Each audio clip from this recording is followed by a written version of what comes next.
Okay, good morning again. We are back for Ezekiel part 1, and this is lesson 3. We will be covering chapters 8, 9, 10, and 11.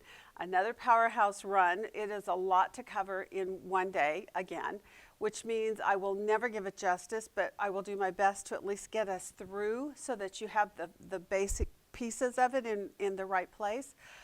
We are going to attempt to follow the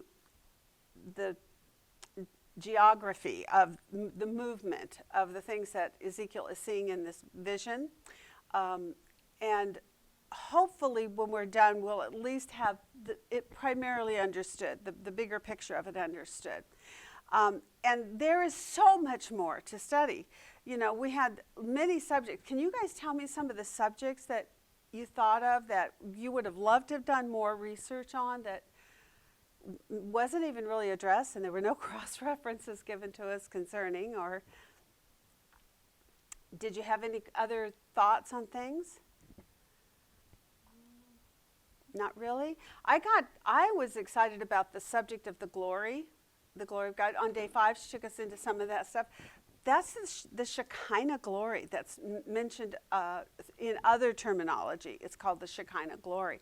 There is so much more to see on that. And when you go into even the New Testament, you look at Jesus' transfiguration, you look at the things that happen in the book of Revelation when the presence of Jesus would come and it would cause John to become pallor, or Daniel to fall and to be weak and need the touch of the man in linen. All these things are kind of pieces of this, bigger pieces of this subject matter. So just consider the thought that the subject of the glory of God that we're looking at here is just a minute zoom in look. And if you pull back throughout the whole Word of God, the Shekinah glory is either alluded to or pictured even just through the activities that are going on, like Jesus' transfiguration. That's another moment when you see the glory of God. Moses in the wilderness at the tabernacle and having to cover his face. On Mount Sinai when he came down in a cloud and a pillar and a fire. All those are, again, the Shekinah glory.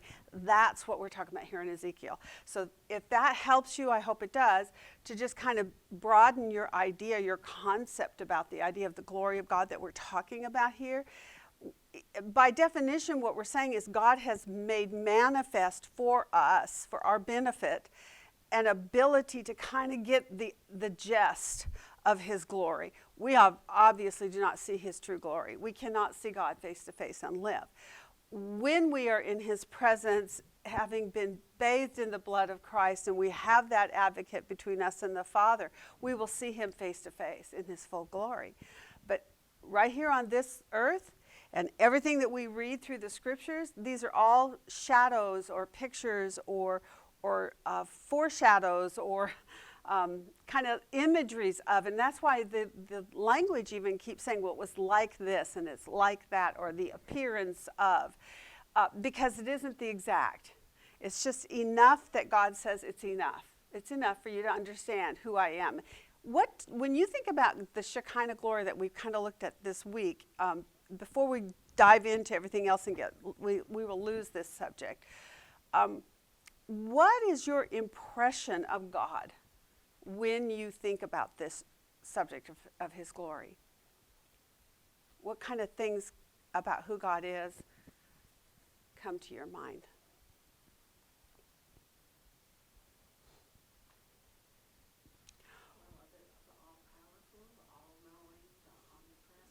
Yeah.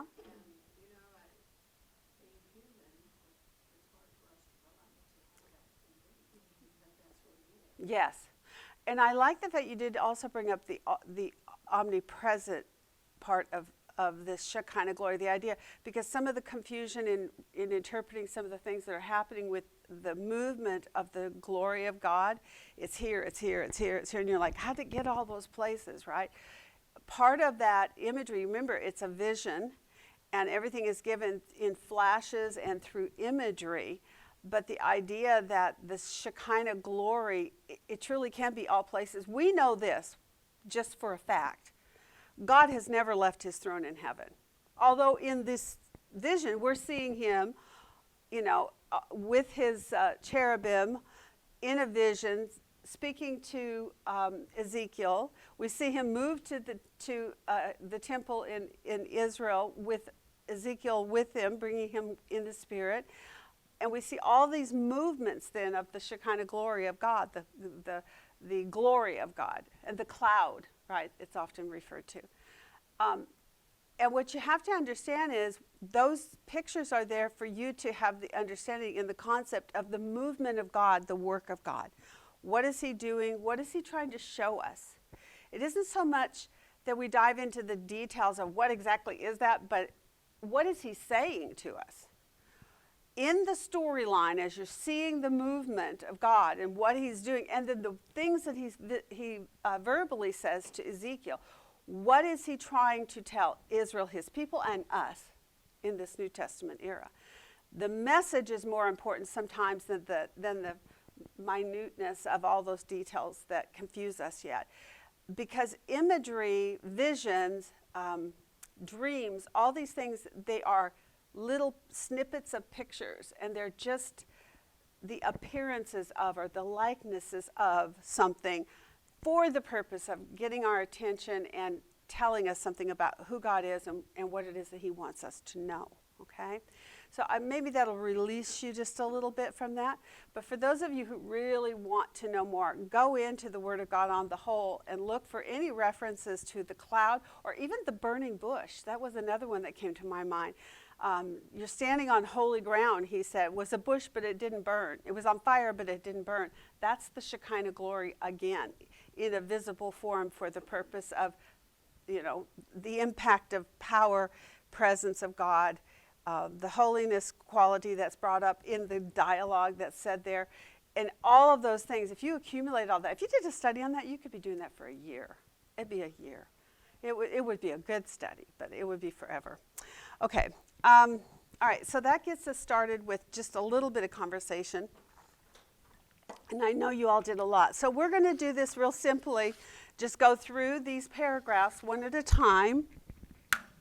Oops, hold on a second. I got to get my book put back together. And I think I'm going to switch this around because I really need my observation worksheets up here. I have all my notes in one book, in one folder. And I have my observation worksheets in another, because when I'm working it at home, it gets too hard to have to keep flipping back and forth through everything. It drives me crazy. So I simplified my life for my homework time, but it makes it a little more difficult when I'm teaching because now I've got two folders and I don't have a table big enough. Got to work on that. Okay, so we're... The thing that hit me this morning is when I think of Ezekiel as being a priest, I think of this white-haired, old man. He was young. And somebody said in one of the things he had a wife. I didn't know that, but apparently there's either a record through extracurricular, like through the Talmud or the whatever writings, or maybe it's somewhere buried in one of the other books and I missed it. But apparently he also has a wife. So here he is, being in exile. He was supposed to be starting his priesthood back in Jerusalem at the age of 30. Now he's in exile, has been there with the first vision for 5 years. Now at this point, how far are we in? 6 years, right? So it's just 1 year later. So he had a vision a year earlier. Now this is his second vision. He apparently during the course of that year then accomplished all the things that God told him to do in that first vision. So he had executed all these signs. What did we say about the acting out part? Because we're going to have another acting out part where he's going to dig through a wall, right? What is the point to the acting out of these things?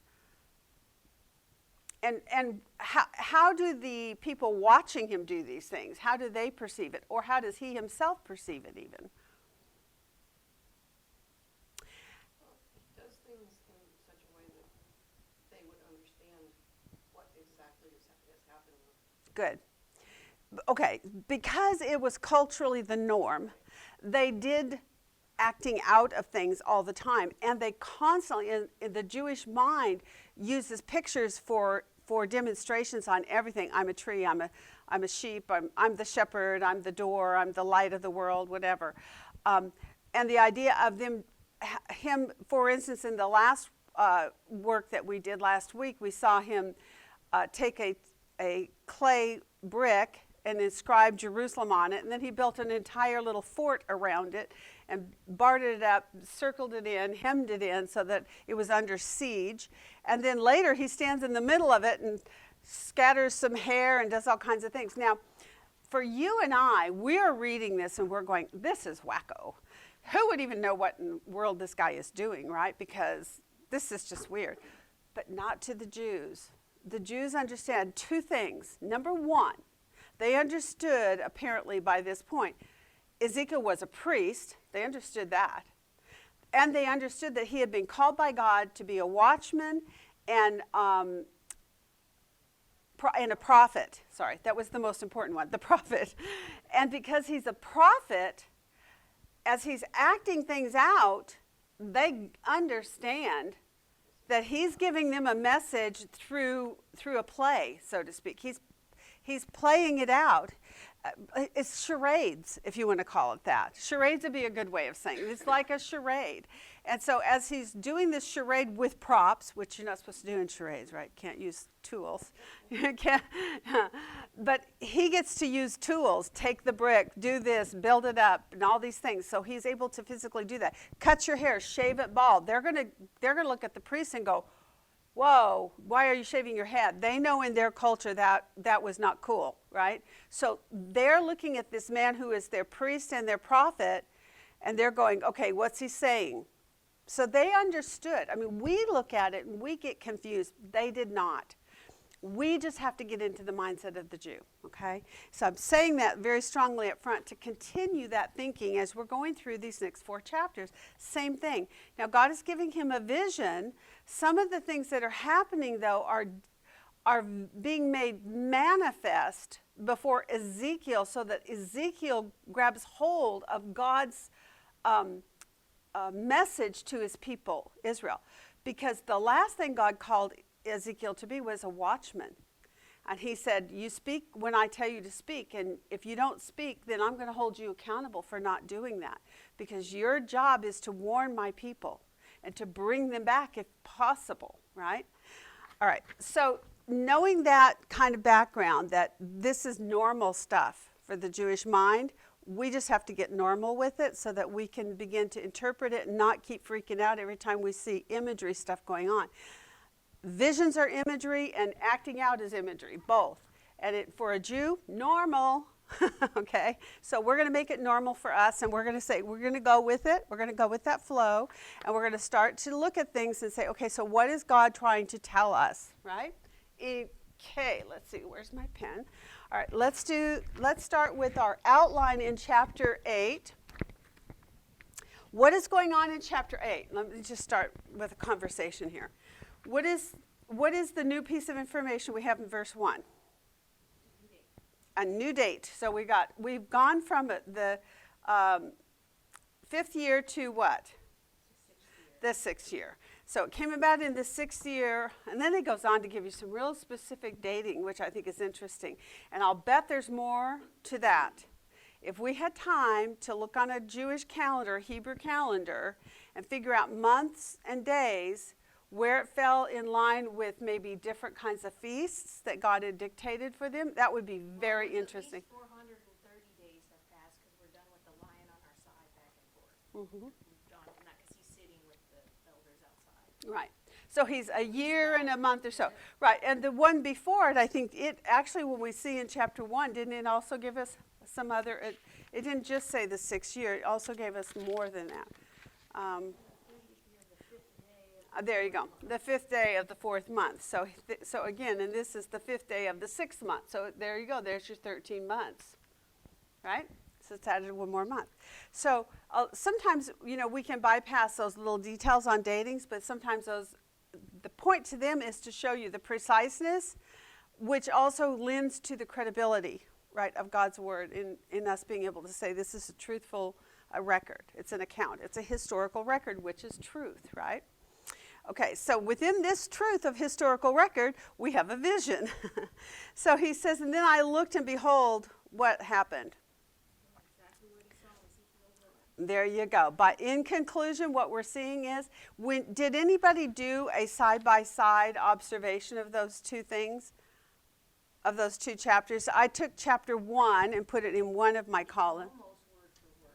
It really is. I was reading it like that, but Yeah. 'cause I was like, I think that's exactly what I read before. And then I went back. Before she told us to go back there, I was already like, that's Oh, yeah. Ezekiel. So I Yeah, isn't that, yeah, see, that's very good. Right. So on day 3 of my homework, I actually took the 2 visions and I made myself a chart, just so I'm showing you what I did to help me. And I made 2 columns. I did a cut and paste, and I did chapter 1 in my first column, and then the chapter 8 in the second column, or 10, I guess it is, chapter 10, because that's where she took us next.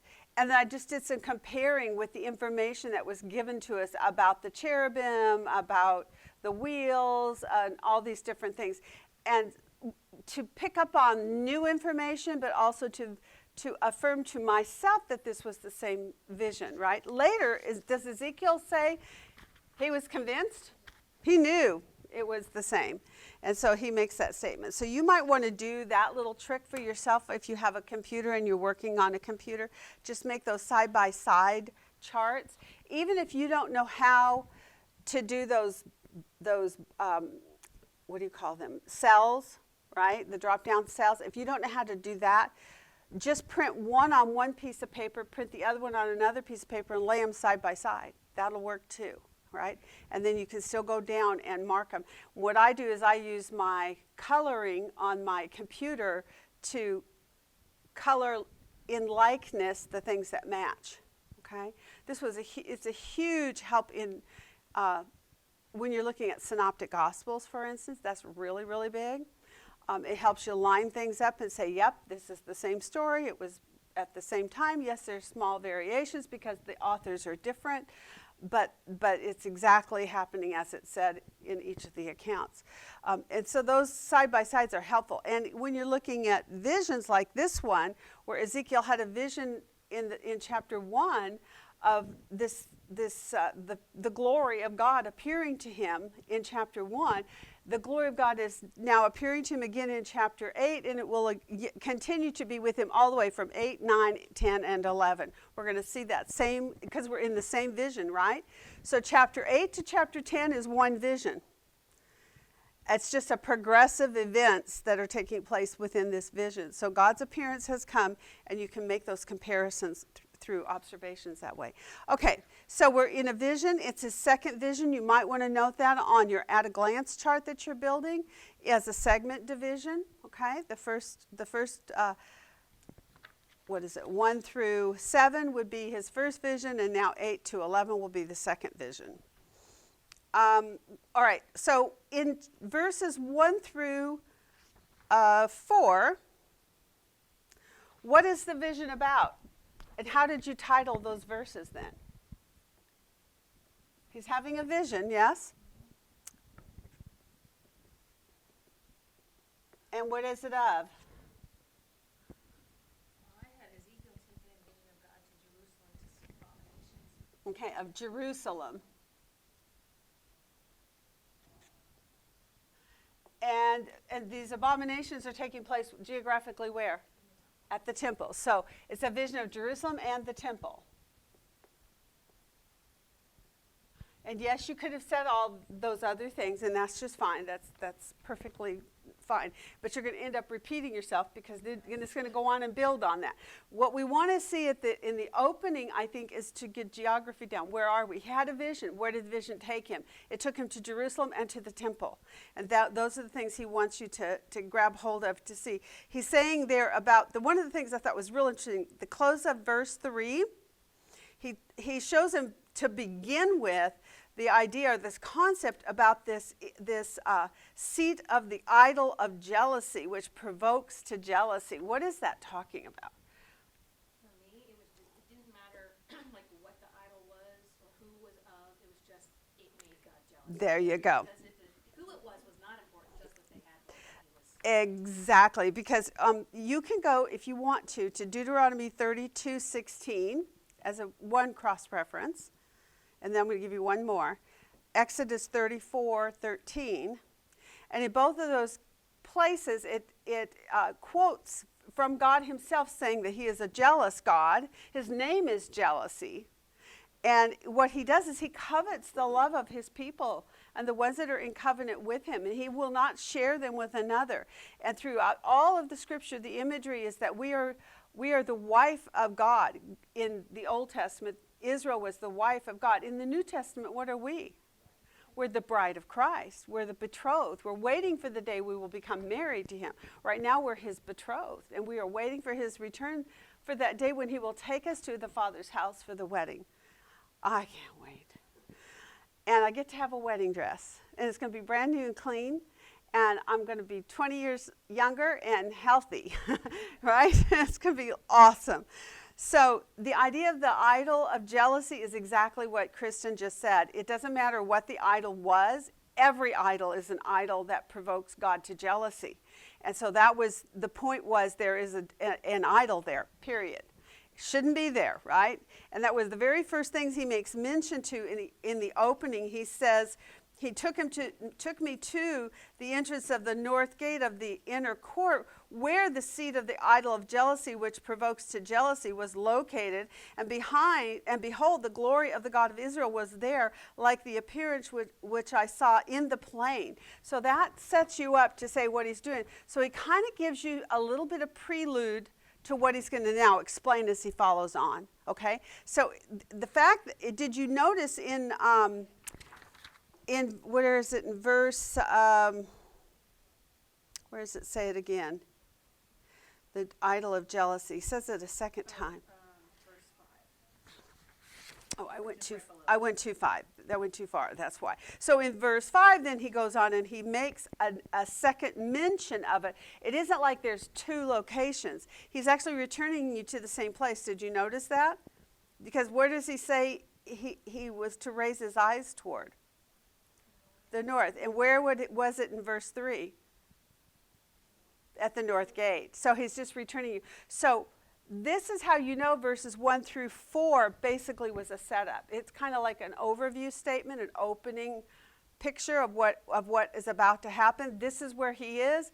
This is what he's seeing. He's seeing a vision. Where is he? He's in Jerusalem. He's at the temple, and he gives you a hint as to why he's there.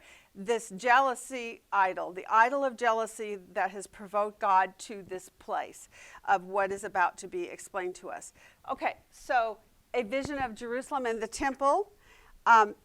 You could put on here 6th year of Jehoiakim.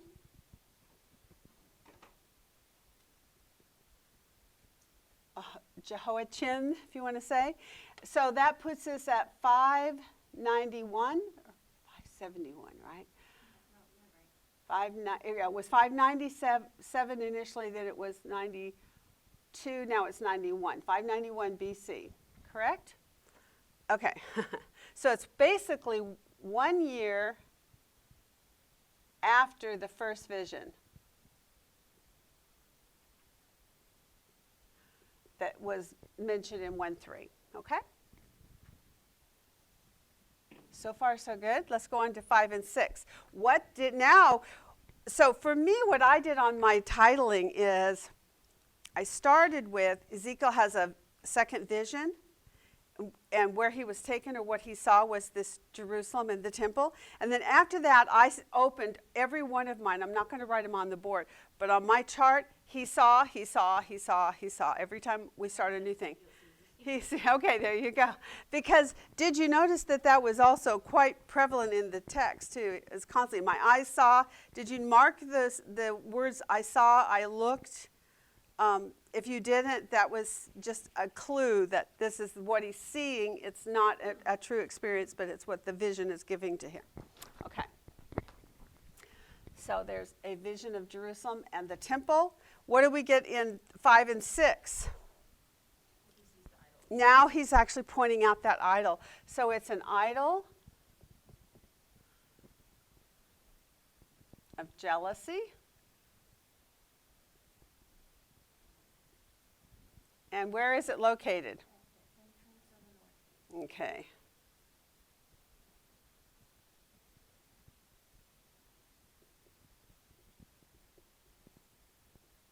Okay, now,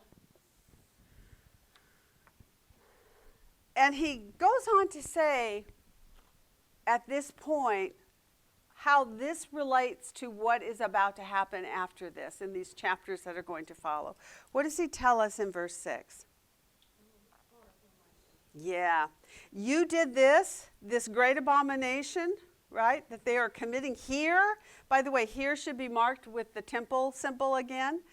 And he said, so that, there's a conclusion statement, so that I would be far from my sanctuary. And that takes you again back to those verses I gave you before in Deuteronomy and Exodus. Because God is a jealous God, and what they are doing is provoking him to this place of no return, that he has to deal with what they are doing. Okay, so idols of jealousy at the entrance, so that... Well, I also saw this paragraph as he's saying, look, this is already enough to make me leave.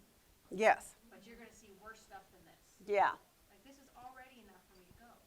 Well, and that's exactly why he continues on this with a phrase that he follows each of these things that he sees with what? What does he say at the close of each of them? But you will see still greater abominations. Yeah. Just hold on to your britches, folks. There's more to come that is even worse. You thought that was bad, that the idol of jealousy is at the gate, at the north gate? There's more to come. So he goes, so because of this idol of jealousy at the entrance of the north gate, because of that, so he says, so that I would be far from my sanctuary. That's what's going to force him to leave. All right, 7 to 10. Then what does he see? Is this where he... Yep. Yeah, well, he does a hole in the wall again. Again, there's another kind of an imagery thing that he would have related to the idea of, why would you dig a hole in the wall rather than use the gate door?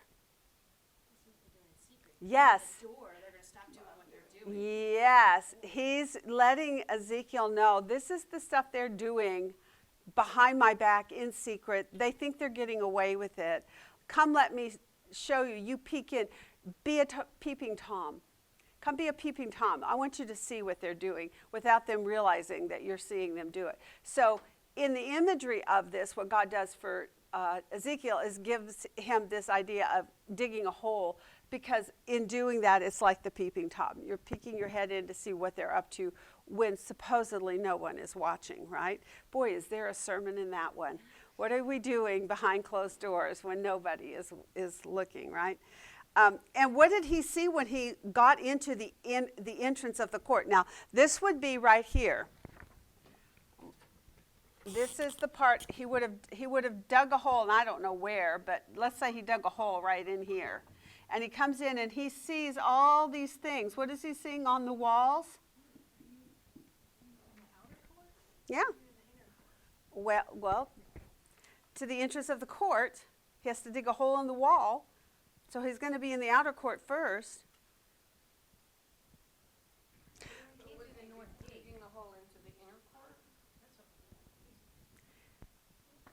Well, That's where I thought we were here. it is a little confusing. Well, does it say inner court in the text? It says we moved. To the entrance, behold an entrance. So I dug through the wall, and behold an entrance. So he went in through this wall to get inside the court. I think this is the outer court first. Later he's going to take him yet to see greater things. He's going to move in. And then he's going to move in yet closer. Each time he progressively gets closer. First he's at the outer court where there's going to be this idol that's going to be set up at the entrance, right? That we're going to see in a minute at the north gate. And right, but he's to dig a hole in and see what they're doing in here. That's why I think he digs it in the inner court. Because the very next thing you go to is the gate of the Lord's house. So you're there then on where the women are worshiping Tammuz. Okay. Well, he has to get inside somehow. If you want to, let's put it in here. I'll go with you. I'm okay with that. I might be wrong. I just thought, Because it just says, then he brought me to the entrance of the court. I know. I thought this was my thinking. Wait, wait. So we came to the entrance of the north gate of the inner court is where you start. Yes. So you're So he's out here and he has to dig a hole into the wall to get inside there. He's at the entrance to the inner court, not the outer court. In verse 3, when he brings him to the vision, he starts at the entrance Of the inner court. Oh, court. okay. That's why I thought that. Okay, good girl. Good catch. And that's why I think that they're, Okay, you're right. All right, I'll go for it. I was okay with it even before, so now I'm even better with it because I didn't see that. I'm telling you. I know I had a reason besides. Yeah. Listen, I got so little homework done this week because my husband's surgery just totally took up my whole life all week. So I did not pay as close attention to all these little details. All right, so either way, what we know is on the walls, what does he see? Because that's the important part.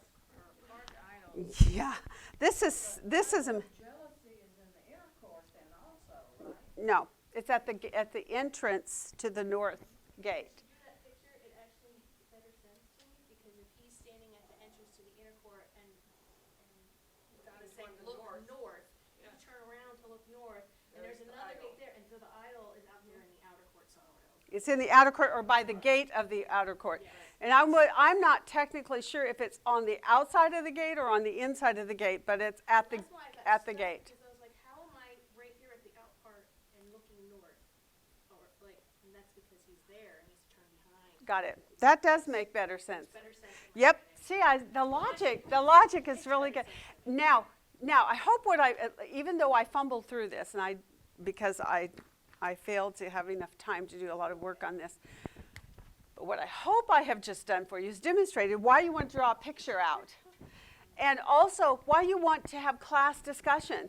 Because together, this is what you call iron sharpening iron, and I'm okay with that. I'm great if my students iron sharpen iron. I'm happy with that. Because one person cannot think of everything. And we miss all these little details. And when she gives you 4 chapters to try to cover in 1 week, all I was thinking when I sat down to do this is I've got to hurry 2 days to get through what I normally spend 5 days working. And there's no way I'm going to get this done. I did get it done. Praise Jesus. I'm thankful for that.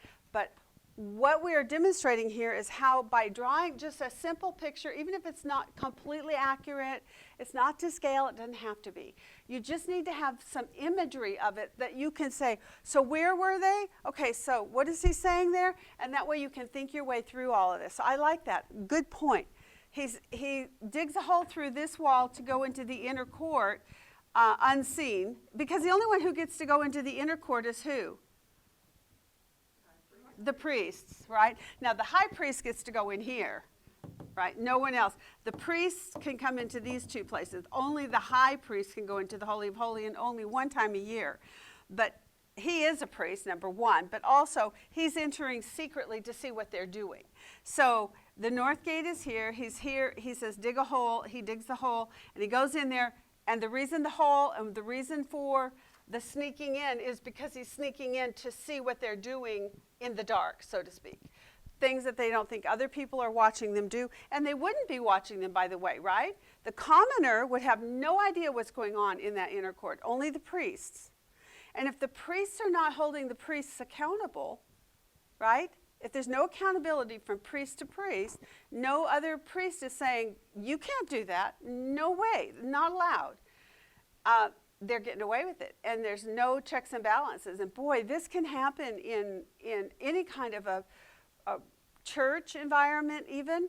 When the inner workings of a church, if there's no accountability from brother to brother of our spiritual leaders, the men who lead our churches, they have to hold each other accountable on things, right? And if they're not open and willing to receive criticism from one another when they see something happening that either they don't understand or they disagree with, there needs to be conversation. Okay, so I'm just bringing that up as a present day application for some of the things that we're going to be looking at here. Okay, they have done what? They have carved images.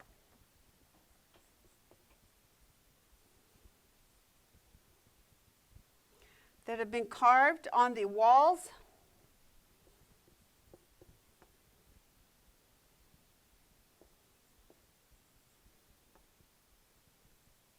I'm going to go ahead and put it here, of the inner inner court, correct? I'm going to put it that way. You're good with that? Okay, because I just want to make sure that everybody gets on the same page. Okay, and give me the description of these things that are there. Creeping things, beasts,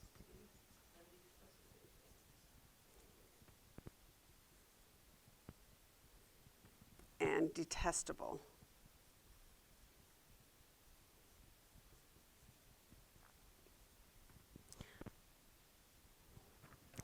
Okay, and that's an 8:9 and 8:10. Okay, and they're carved on the wall all around. So again, on the wall all around. That's just sad. They're carved on the walls all around. And these priests, every one of them, culpable. Every one of them. You cannot tell me there was not one man in there, unless he was fighting them, and we don't get that part of the story, but God knows. Unless there was someone in there objecting to this, they're all culpable. Well, there were 70 elders in there with their censers. So, I mean, that's a lot of people. How many priests were supposed to be in the temple?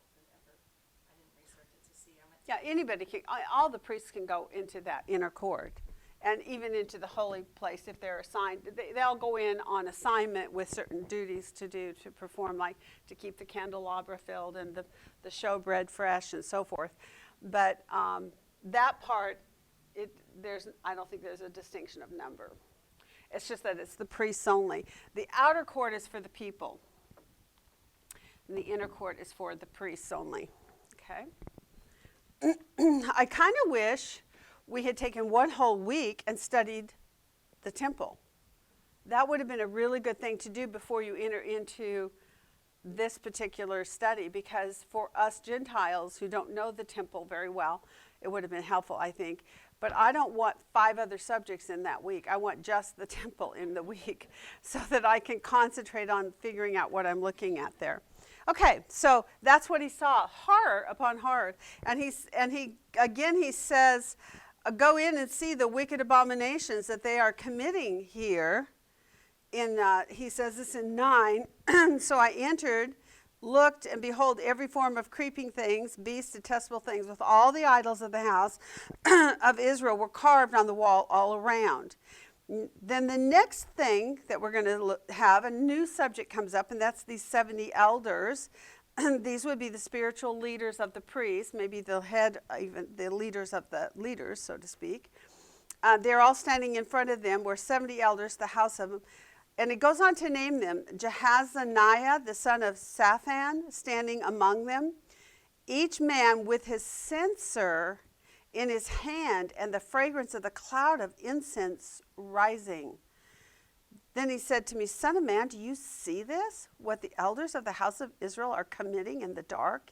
Each man also, it doesn't say also, but I'm saying it's really implying on the outer court, but also in the inner room, in their private quarters, in the room of his carved images, for they say, the Lord does not see us, and the Lord has forsaken the land. Now, this means that they each had these little censers, all these priests. I'm going to make these little priests. And they have censers. They're standing before their little idols, lifting up censers. What is that idea? What is that about? Why do you burn incense? To please your God. And in what we understand in Christianity for our prayers, how are our prayers pictured for us in Scripture?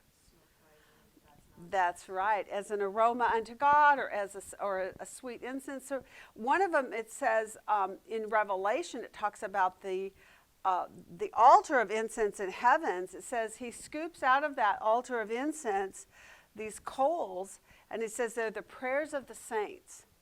So the idea then of the priest being inside this temple area, burning incense to these creatures that are carved on the walls, then tells us that what they are doing is worshiping, praying to them, and expecting them to answer their prayers.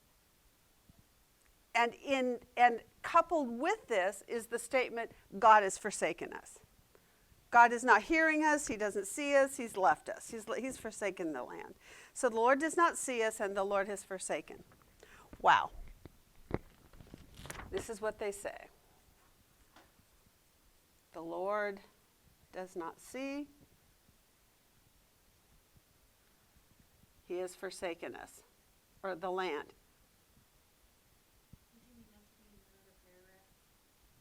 Or, 7 to 10 on your board. yeah. I marked it wrong on my paper here. That's in 12. Yeah, you might have added another paragraph. I did something weird, didn't I? 11 to 13. 7 to 10 is the part. You know, my paper does not match my observation worksheet. Is my problem. I did two different things on my. Listen, there's going to be a lot of mistakes today, as you can count on. Kay did a break from 7 to 13, but it looks like you broke out what was happening on the inner court walls and then what the people were doing. I think and you just have to make another paragraph break from 11 to 13. 11 to 13. I have that on my observation worksheet. I think that's what you did. Okay. I'm going to go ahead and finish this up, and that's in 12. I'm going to couple that in there with just the idea of what they were thinking. Okay, so let's go on 10, 11 to 13. I'm going to have to go home and refigure my paper here. You're right, the way you just said, I did. On my observation worksheet, I didn't. I did 11 to 13, 14 to 15, 16 to 17, and then 18. I really broke it down a lot more. 14, 15. Okay, the rest of that's good. 5, 6, 7 to 10. I don't know what I did on this paper. 7 to 10. It should have been 11 to 13. Okay, 11 to 13. Let's do that. What did we see? Images carved on the wall. So up here was the idol of jealousy, 5 and 6. 5 and 6, 7 to 10. I don't know what I've done. I'm confused. I think you put like the images carved on the walls, and then 11 to 13 are these elders with the fragrance and censers worshiping. Images carved on. There's an idol of jealousy, and then there's the images carved on the wall, and then here are the elders burning. Yes. This is really a rough morning. Okay, burning the incense. 2 detestable things carved on the wall.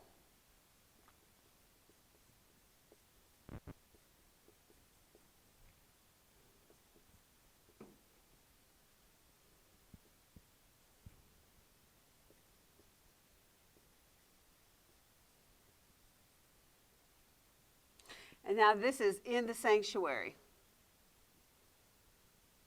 I just put that as a parenthesis on mine to say that this was what was going on. So all of this is 8 to 10.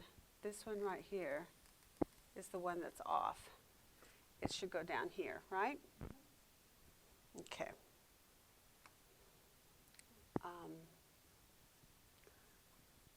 The Lord has forsaken the land. And also the Lord does not hear, right? Or see. The Lord does not see. And give me those verses. Oh. Okay, got it. Now we're straight. I got off sync and I couldn't get back in. And I'm going to be out of room. Okay, 11 to 13. So now we're at 14 and 15. And we have who? Who's the next thing? The next detestable thing? The women weeping for Tammuz. Now, which is interesting to me because now he brought me to the entrance of the gate of the Lord's house, which was toward the north. Again, we're back to the north again. So we went from the inner back to the outer. So now we're out here, and these are the women weeping for Tammuz. Right? Out here. And what does it tell us about that? Do you know anything about Tammuz? Did anybody do any research on Tammuz? Yeah, in short, Tammuz is the god, it's part of that mother-child cult Mm-hmm. situation, and it's, quote-unquote, the Jesus character, so to speak. The god that dies, and then you pray, and then he comes back to life, and it has to do with harvest. Okay, good. Basically, it is. What they believed is that Tammuz would die in the fall, as you saw the plants all die. Their god would die. They would begin to weep for him because of his death, and in part, I think the weeping was also as an urging for him to come back, or to send his wife to go get him to bring him back, which I think is also pretty hysterical. Part of my reading was the wife goes to rescue him. I'm going, what kind of a God is that the guy needs the woman to come and rescue him? What happened to the knight in shining armor in this? I don't know what happened there. Okay, but what it shows you is here are these women weeping to an idol. Part of it has to do with fertility, by the way, because of the fertility of the land, also the fertility of the womb. They connected those together. Do you remember what God said to Israel in Deuteronomy 28 about the fertility, if they would be faithful to him?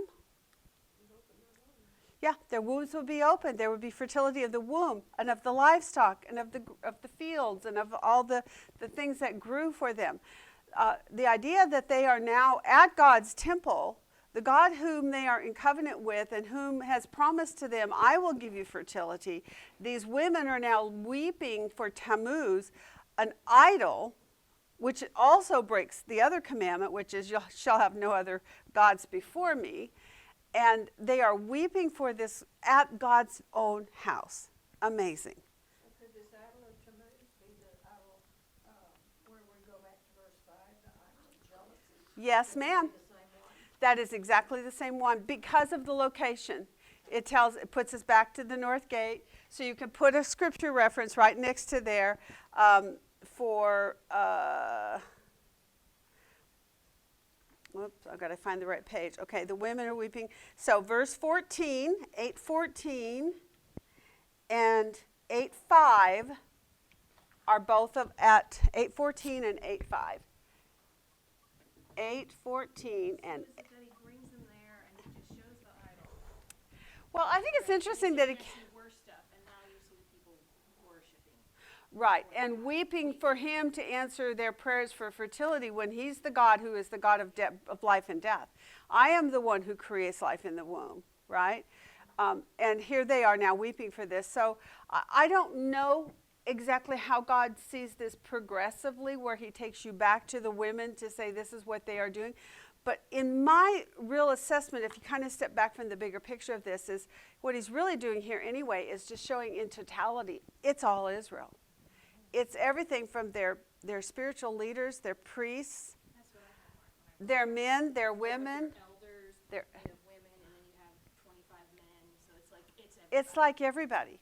And the idea that within that temple arena, these people are coming to the temple of God. They know what they're supposed to do and not supposed to do. They understand separating the clean from the unclean, right? Because this is all part of their law that God gave through Moses to the Israelite nation. And here they are, they're all breaking it, and nobody's correcting them. Their prophets had come to them. Jeremiah certainly had corrected them and tried to rebuke them. They didn't listen. And then Daniel, he also went off into captivity, and he's preaching off in Babylon at the castle, right, with King Nebuchadnezzar. And now here we have Jeremiah also saying the same thing.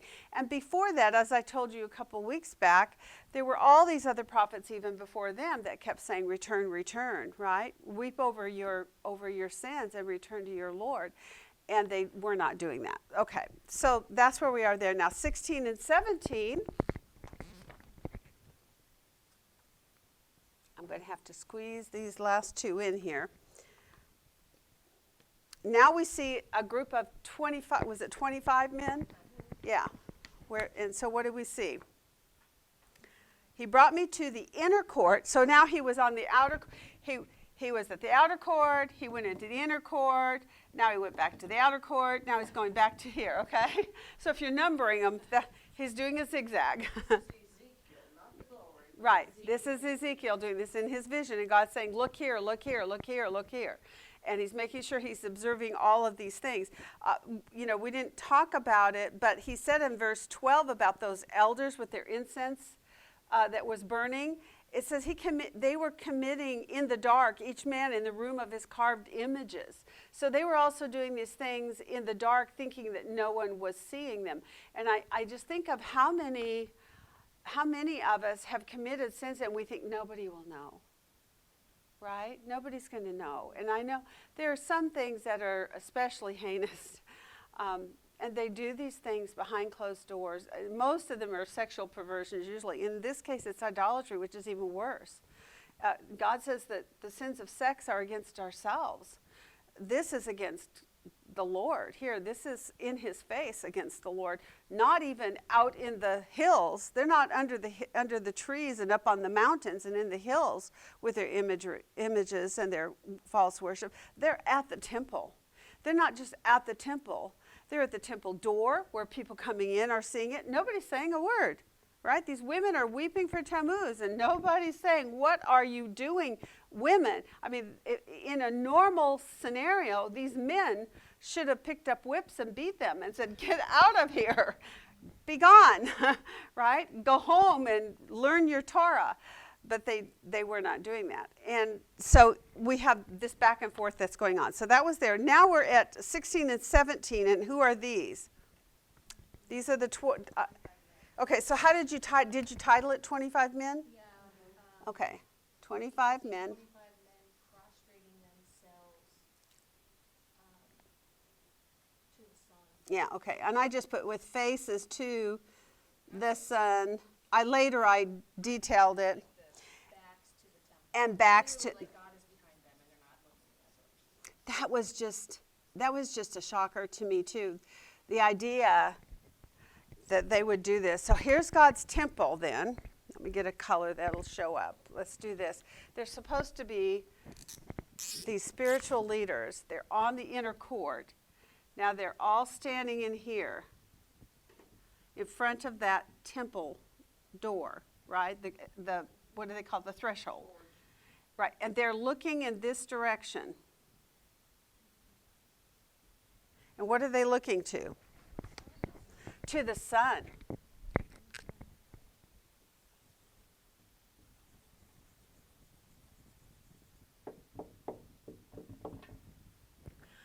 So that's what they were doing with their backs to God. Is this the one where they have that little saying? Yes. In verse 17, it closes it. It says, for behold, they are putting the twig to their nose. Okay, that one was a tough one. I didn't find a whole lot of definite stuff on it. But there was one.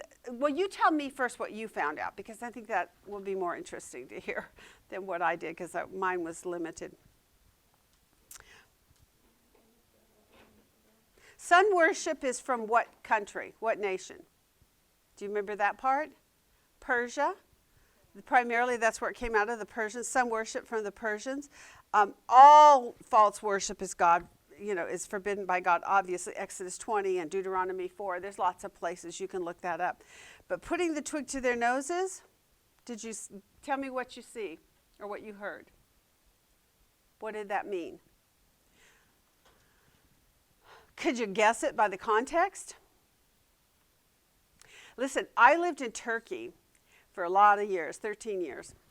So what they would do is which you would come to them and they did not want to deal with you. Sometimes I would go to the market and they didn't want to deal with an American.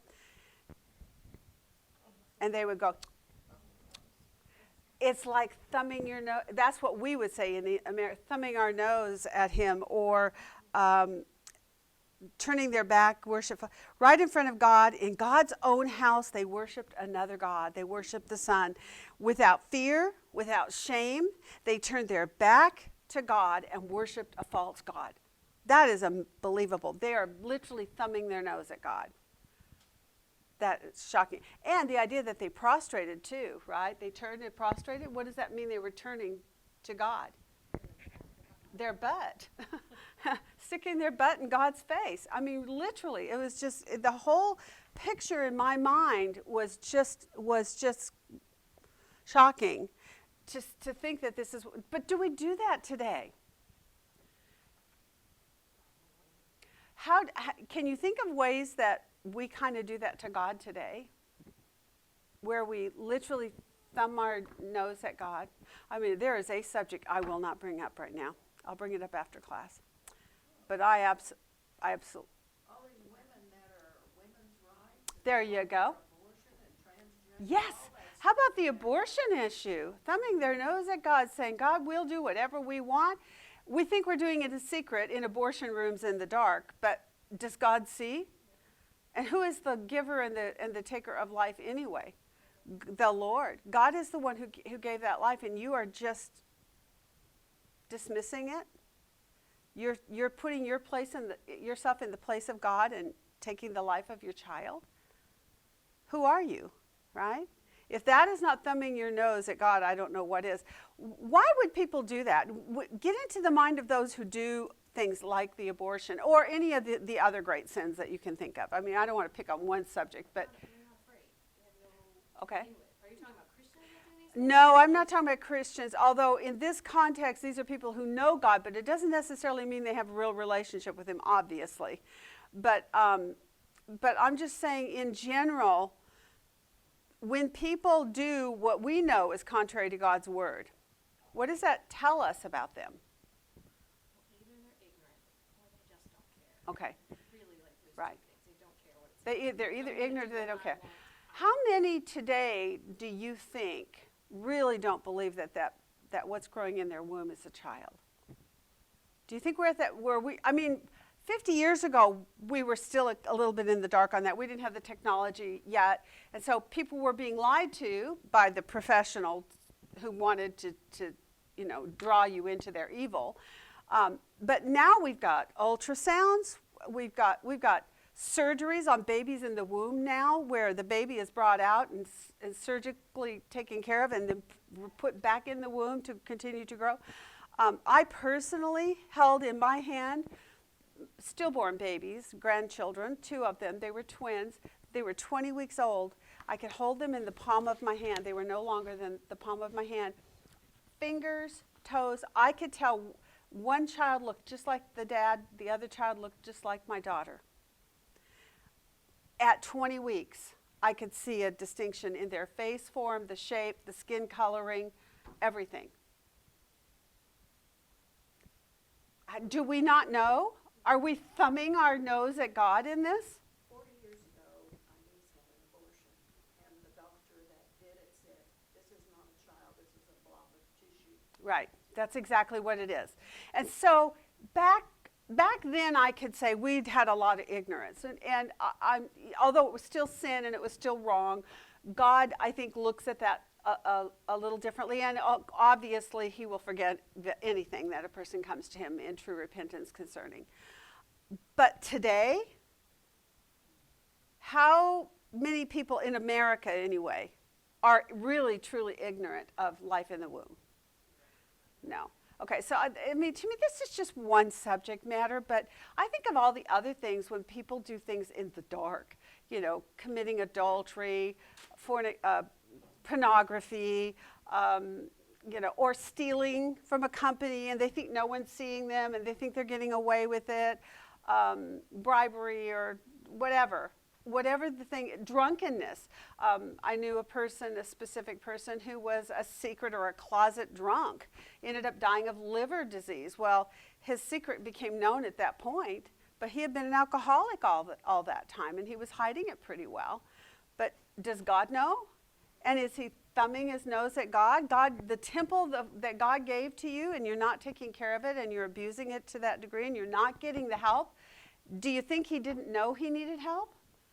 I think people know. It's not that I don't think that they are ignorant. I think they know. I just think they don't care. They don't want to. They like whatever it is that they're doing, and so they're going to stay there. No, I don't want to do the next chapter. Okay, sorry. All right, 16 and 17. 18. Thank you. Thank you, my dear. Okay, close it out in verse 18. What is God's response? Therefore I will deal in wrath. Yeah, I like that word. Indeed, I will. I will deal in anger, in wrath. In wrath. Did anybody look up the word wrath? By chance? Just real quickly, I'm not going to write it down. Wrath, it's number 2534. Fury, anger, indignation, hot displeasure, burning anger, and rage. That is one very angry God. He is really mad. No kidding. All right, so let's title it. Yeah, that'll work.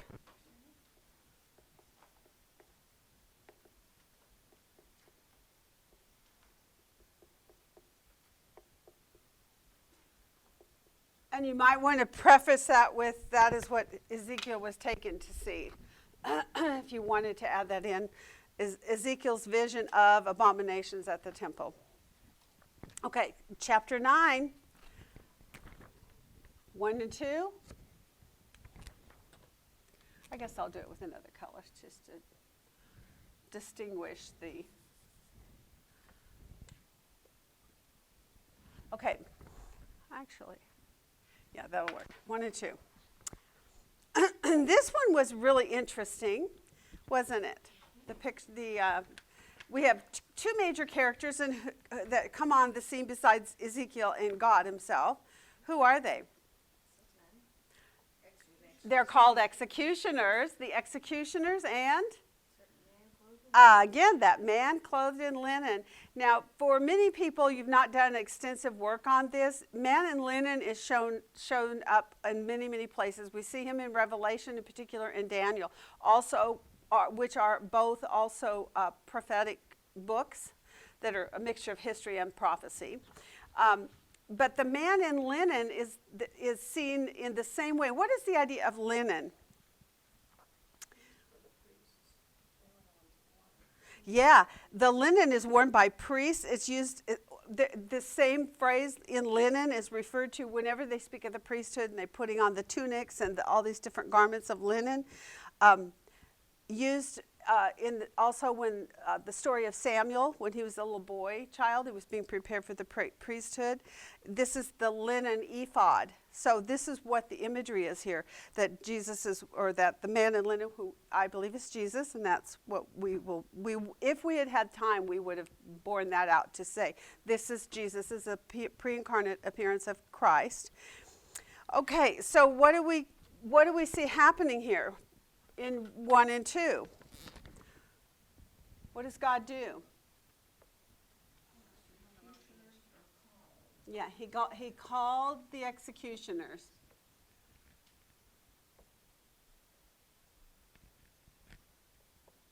To the temple. And I almost wanted to add the man in linen in there, but then I realized he becomes a dominant subject in the next paragraph. But in this one, it's like there's this little footnote. Oh, and among them was this man in linen, right? So the way he's described, it says, he calls him what? A certain man. Did anybody look up that word certain? Okay, certain is number 259. It's a numerical form of a cardinal number. Okay, and that's significant in the Hebrew language because first, second, third, fourth, that's cardinal. And this is a certain man, which would put him in a numerical order of that. And it's in contrast to more than one, it's distinctive. So it's a distinctive man. It's a certain man. It's a specific, distinctive man. It's not just one of the six. It's not just one of the... Different. Right. It's very, it's really, really set apart as a distinctive person. So it addresses that. He's dressed in this linen, and then it says he's carrying a writing case. What's a writing case?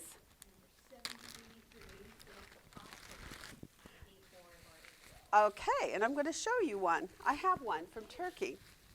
hand. This is an inkwell. In here would be the ink would go inside this little well here, and up here, I can't know if I can even, I didn't even try to open it earlier. Well, it opens. My husband can do it. Oh, no, it's down here. There it is where the quills would go, or the reeds, depending on what they were using for writing. So this is an inkwell. And this inkwell would have been one of the visions of Jesus. It shows him having a belt of what do they call it, varnished bronze or something like that on his hip.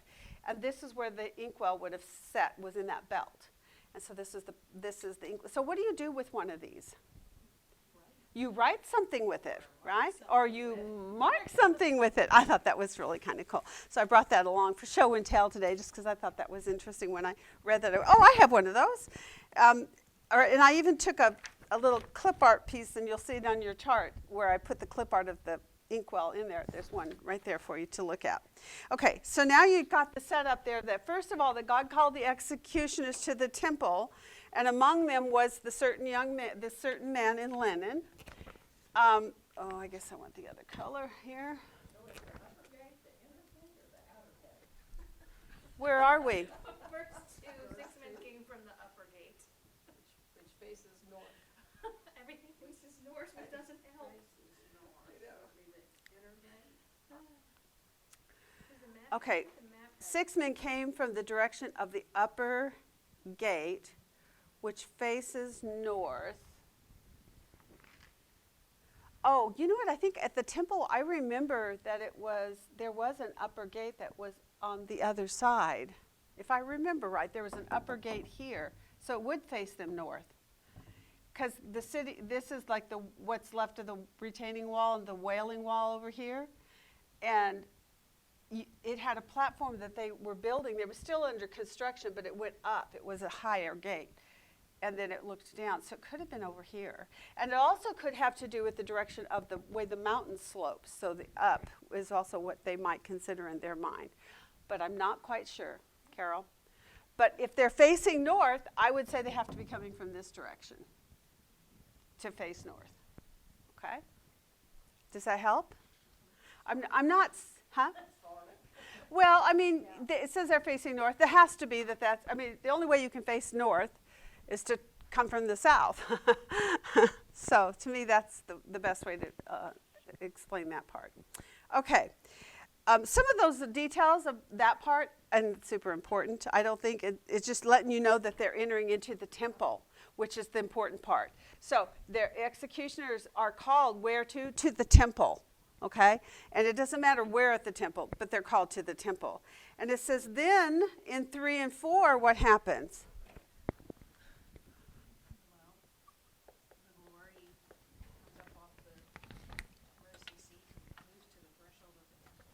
Mm-hmm. And so the glory comes in. Oh, this is really interesting. He went up from the cherub on which it had been. So are you seeing what I'm saying here? He had been up here above the cherub, and he came in. The glory comes in. Okay? So it's just saying. The cherub that's in the Holy of Holies, where he is? I don't think so. So he's talking, I don't think so. Okay. He went up from the cherub on which it had been to the threshold of the temple. So in this case, what you're doing is you're switching to the glory of God that's in the inner room of the Holy of Holies and coming out. Is that what you're saying? But then I got confused because then we do that same thing. Right. Again in 4 or 10. Okay. The glory of the Lord went up from the cherub to the threshold of the temple, and the temple was filled with the cloud.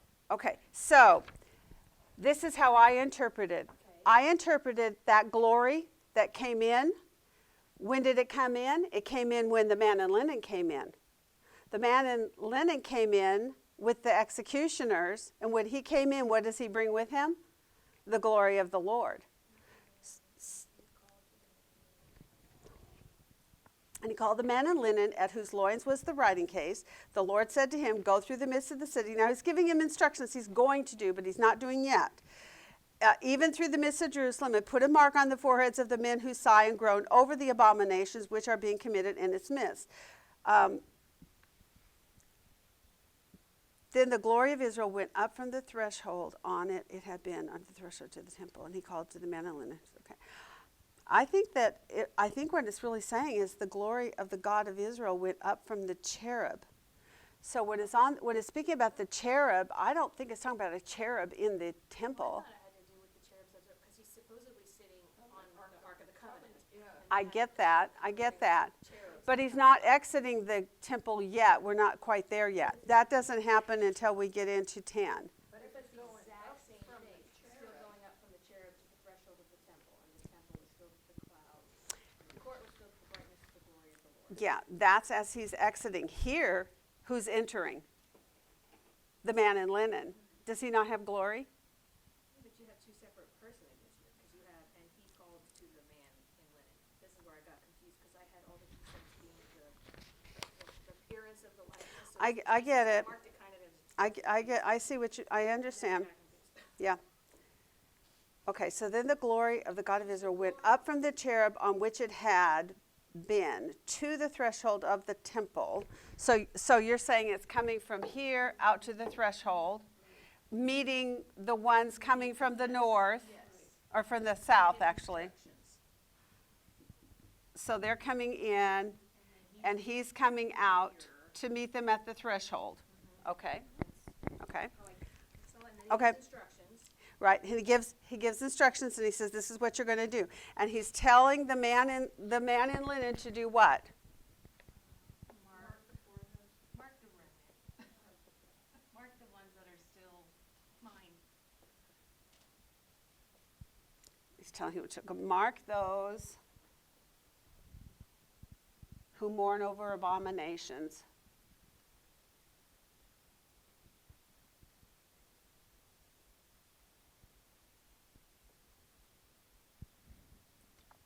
Go through the city, put a mark on the foreheads.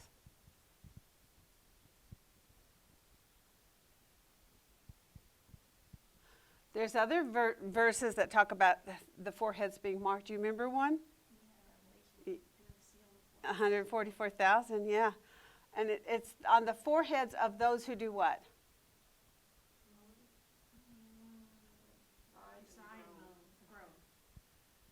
Mourn. And basically it's over sin, right? Over the sins that they're seeing taking place there. That's in verse 4. Okay.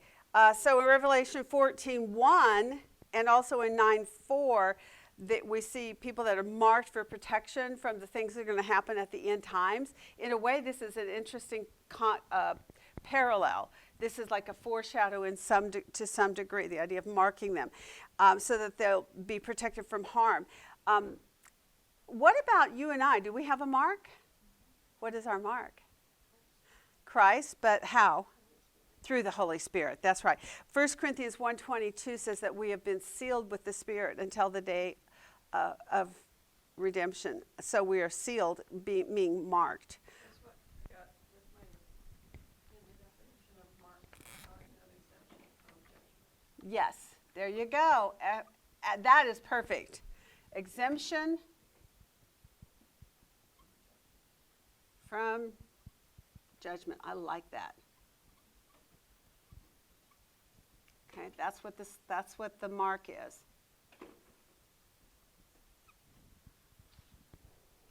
Cool beans. Okay, 5 to 8. And God says to the executioners, utterly destroy and kill everybody else. Yep, told to slay all without the mark. If you don't have the mark, you don't get. It's like we need to categorize as old men, young men, Yeah. ladies and women, and children. So everybody. And I think it's interesting that he also gives us in verse 6 a statement about that. Where does he say to start?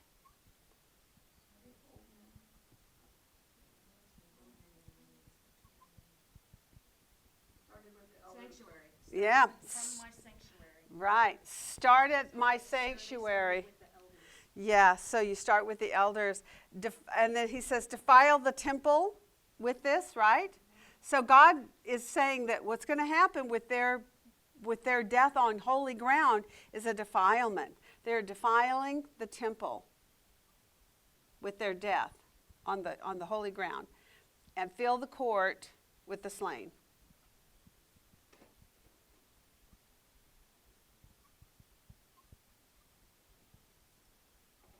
Okay.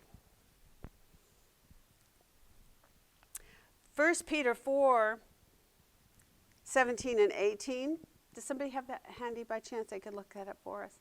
That's a really good verse, because there is a New Testament application of this same concept.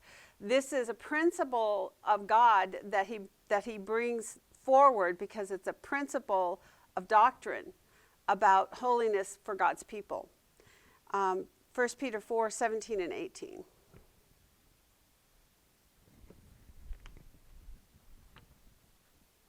For it is time for judgment to begin with the household of God. And if it begins with us first, what will be the outcome of those who do not obey the gospel of God? And if it is with difficulty that the righteous is saved, what will become of the godless man and the sinner? Wow. Okay, so God will start with those who have the highest culpability. Our job is not to look at everything that we're seeing here and saying they were saved, they weren't saved, whatever. But it's obvious on some of these accounts which ones are not believers and which ones are. And in the household of faith, God says, judgment will start at the household of faith also, just as it did here. And often we have covered this thing back from 1 John chapter 5, where he's introducing the idea of who you can pray for and who you can't. And the idea is that even the believers need to have their feet held to the fire. And so when God says judgment begins at the household, he also then shows us and demonstrates us through the scriptures how there have been times when believers will lose their life. They don't lose their salvation, but they will lose their life. But if you don't know God, and God chooses to judge, you don't not only lose your life, you lose your soul. I mean, you spend eternity in hell apart from God. God will not go to that extreme measure without having been pushed all the way to his limit, which is what we have seen progressively as we've gone through Ezekiel thus far, is this inching towards the wrath of God coming out. And it really is similar to what we're going to see in Revelation as well, where God is waiting and being patient. And what does it say? A day is as 1,000 years, and 1,000 years is as a day. But the wrath of God is coming, and is coming for this world. And in that day, believers and unbelievers alike who are living during those 7 years, in other words, those who come into faith during this 7 years, they're all going to have to make it through or die, one or the other. But God is bringing judgment.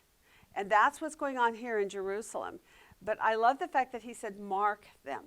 Mark the ones, because the ones who are marked, whether they actually die by the Babylonians that come in or not, they are saved because they've been marked. They're God's. God knows whose heart is his.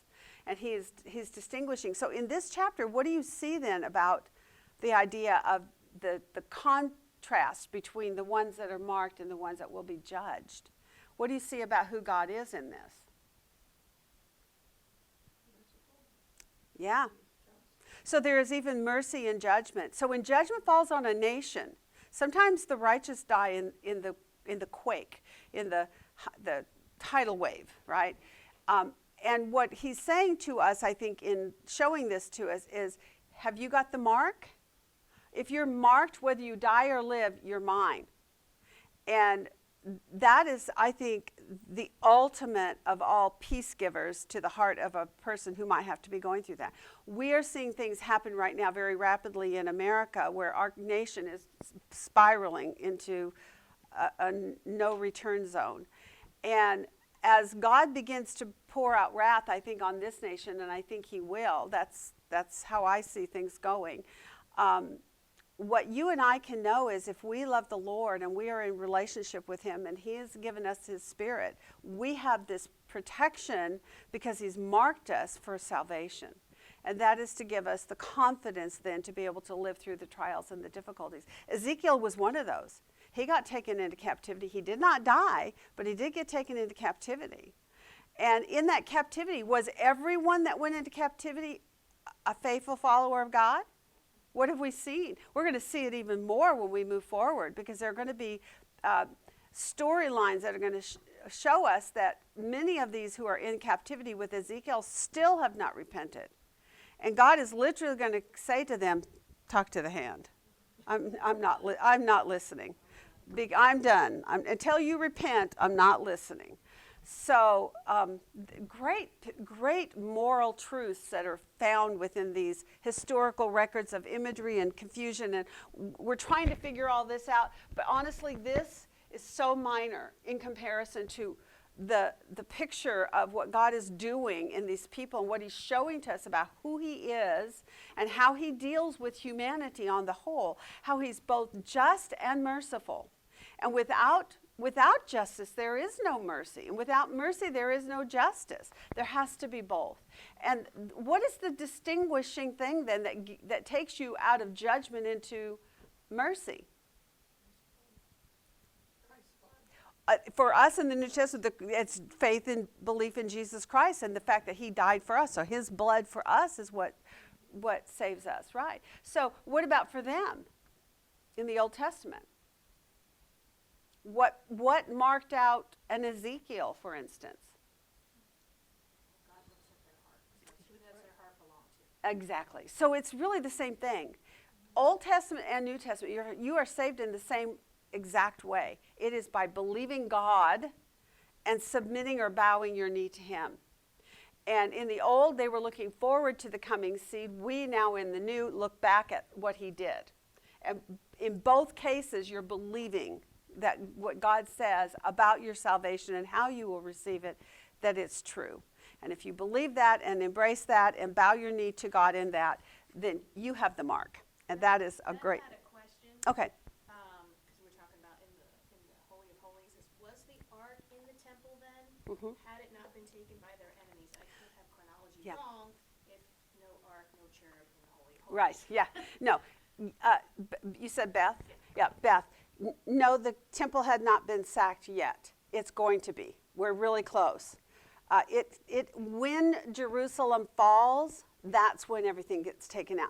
There had definitely been many of the wealth and the riches taken, like when Daniel went, and also probably again when Ezekiel went. So it was a progressive thing, but the temple itself, because God is still there, the ark is still there, his Holy of Holies is still intact at this point. Okay, does that answer? Okay. All right, 5 to 8. So now let's move to 9 and 10.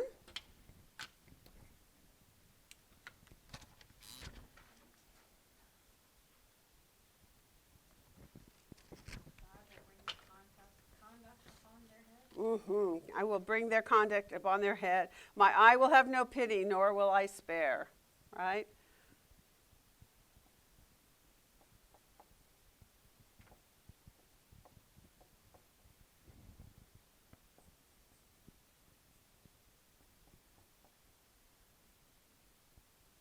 So the idea of these executioners, in contrast to the man in linen, we see grace and we see judgment.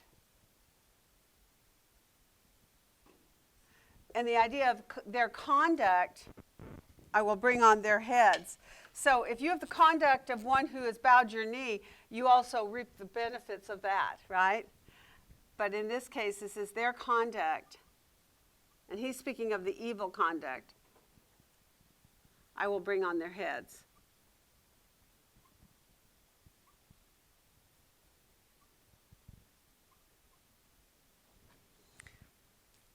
What verse was that? 10, thank you. In 9 it says, this land is filled with blood, and the city full of perversion. For they say, the Lord has forsaken the land, and the Lord does not see. Does that sound familiar? They said it right over here, the same thing. Exact same thing. I'm just going to draw an arrow and circle this, because they repeat it over here.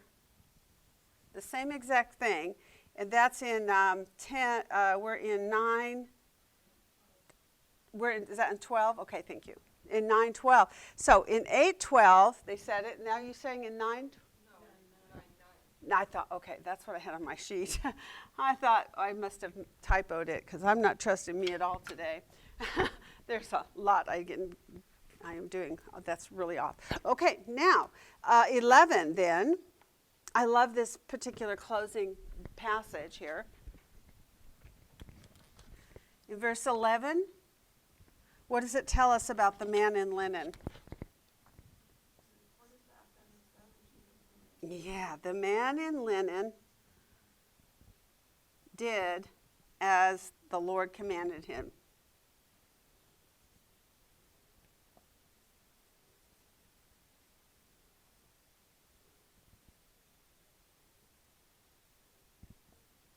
Now, I have a ton of references, but honestly, the Gospel of John is loaded with references of this. And I'm going to give you just a few. Let's look at 8:26 to 29. Also 12:49. John 14:31. Let me just read to you what John 14:31 says, and in essence, it's going to cover everything here. I do exactly as the Father commanded me. So when you look at the man in linen, and people who are confused about, is that man in linen Jesus? He's being ordered around by the Lord. And so there's, in the mind of some people, especially when they're new to scriptural understanding, they don't understand how Jesus could be told by God to do this and to do that. But it's over and over in the Gospels where Jesus has submitted himself to the authority of the Father. It's his designed role. Like by saying that he had the choice to not do it. Yeah. Well, yeah, of course he could.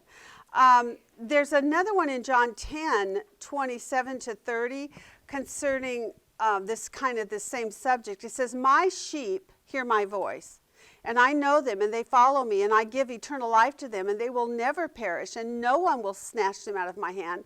Why? Because my Father, who has given them to me, is greater than all, and no one is able to snatch him out of the Father's hand. I and the Father are one. So although Jesus follows the command of God, his Father, he is also equal with God, his Father. He is God.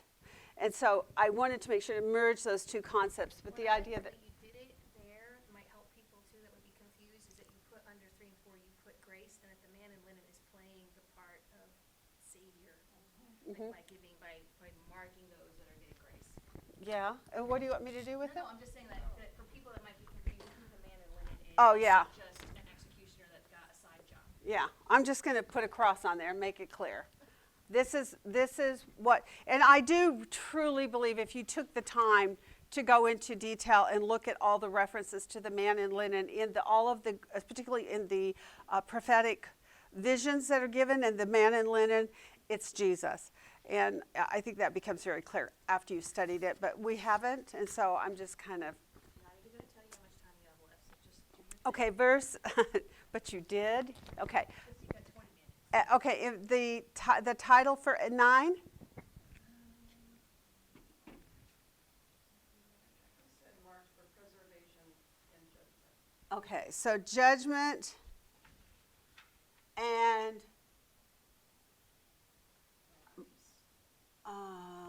let's see. I'm going to do. Let me try this. Judgment without pity, and do not touch the ones marked. I just used the words from the text.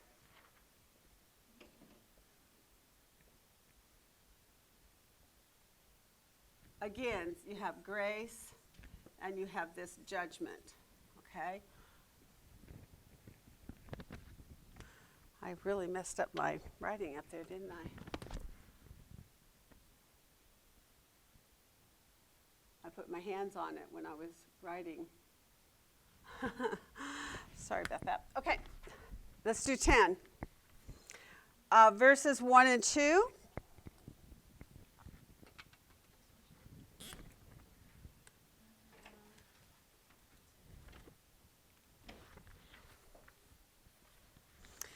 this is we're really getting to the heightened place of information here. We've gone from him coming by a vision to Jerusalem at the temple.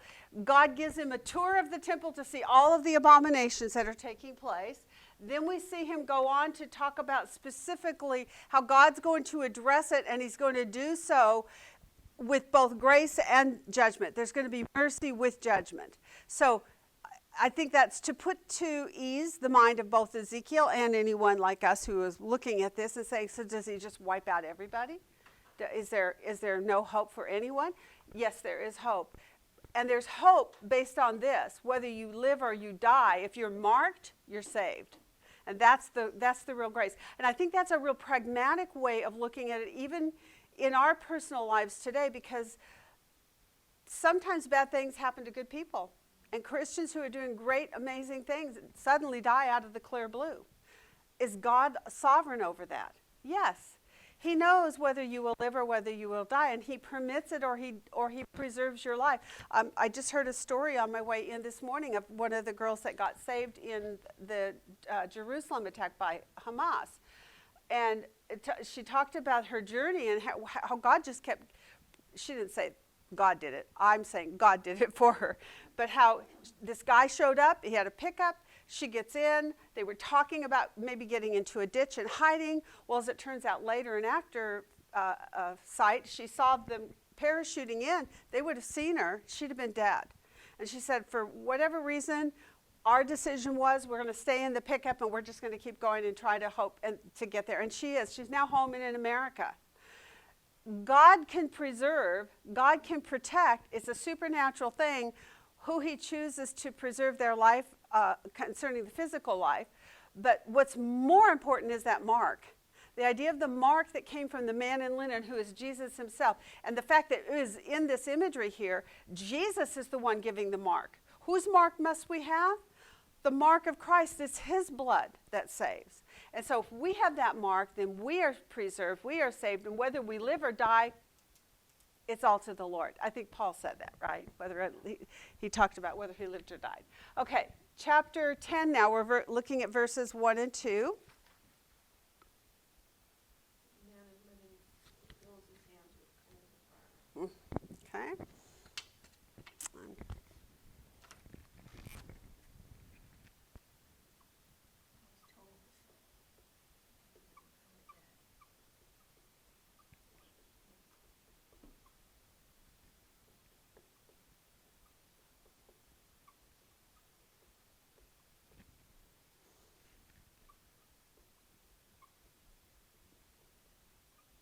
Okay, so that, and then it says, how did he do this? What's the process of this? I should also underline these over here. Where's my black marker? Get these titles so that you can see where the titles are and where the other stuff is. There's that, the man in linen marked. Okay, there's that one. Execution is told to slay all without the mark. I will have no pity. I'm just trying to get these underlined so you see where the titles are apart from the rest of the writing that might be a little more difficult to see on the video. Okay, so here we have a title. That's what he is told to do, but he's not yet done it, right? He tells him the instructions are enter how? And that's very interesting.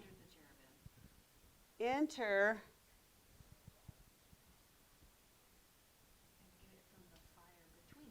between the cherubim.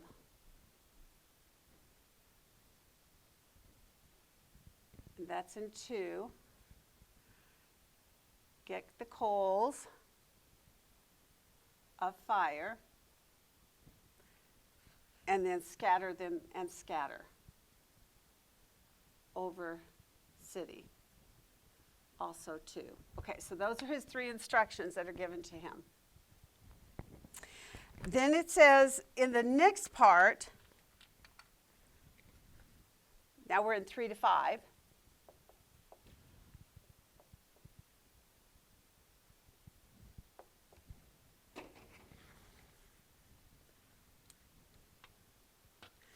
This is the part I was confusing earlier when we were talking about the glory.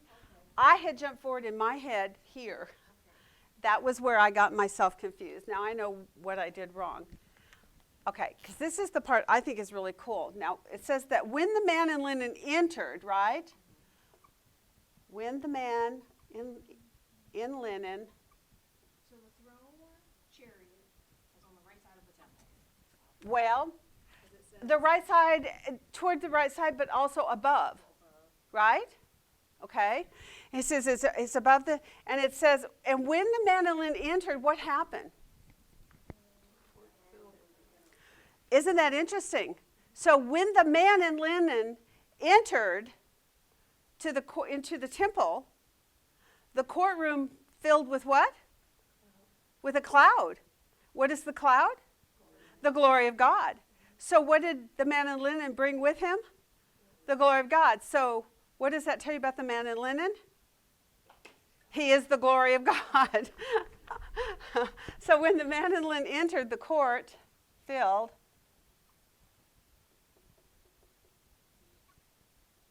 with the glory of the Lord. So he is the Lord because we know there are distinctions and titles going on here, but he's got the same glory as the Father. I and the Father are one, which is why I read that one verse to you. He has his own distinct design role as the Son, but he is the same likeness as it says in Colossians. He is the image, the exact image of the Father.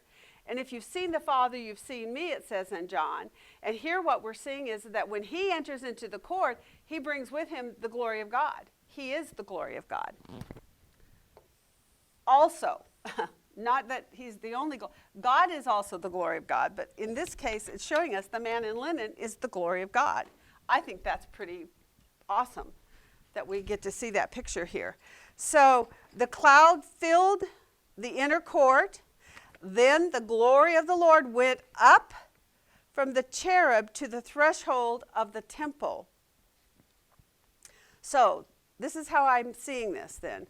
The glory of the Lord had moved from the throne chariot to the threshold. The cloud filled the temple. The court was full of the radiance of the glory. Along with dazzling brightness, it says in 128, it talks about that dazzling brightness, that the idea of what he saw in chapter 128 when he saw that vision of the cherubim coming with the throne above the platform, the expanse. When he saw this was dazzling brightness. And now what we're saying here is this dazzling brightness enters in and brings the glory of God with him. That's kind of cool. All right, so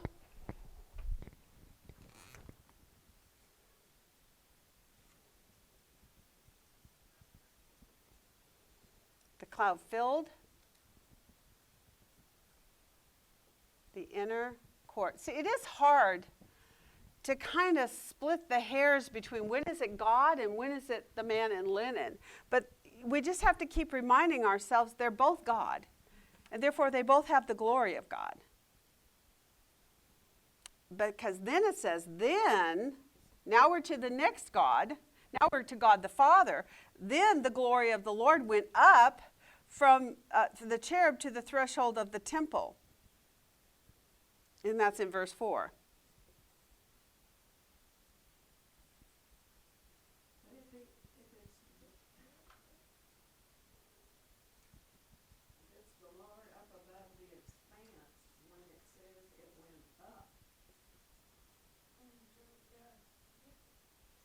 Because the next time it moves is 18, and that says, then the glory of the Lord departed from the threshold of the temple. Does he come down and go back up? This is where I think you have to be careful that you get the right glory. I think sometimes it's Jesus and sometimes it's God, and they are both having glory, and they're both filling this space with their glory as they're existing in the same place at the same time visually, right? because we know he's actually omnipresent. He's only giving us visualization so that we can see the work here, and also so that we can distinguish that there's God with glory and there's Jesus with glory. There's the man in linen who is also God, has also glory. So what I saw for me was, let me see if I can see where it says here. On the next page, let's just do a little jumping ahead here. In verse 15, it says, and then the cherubim rose up.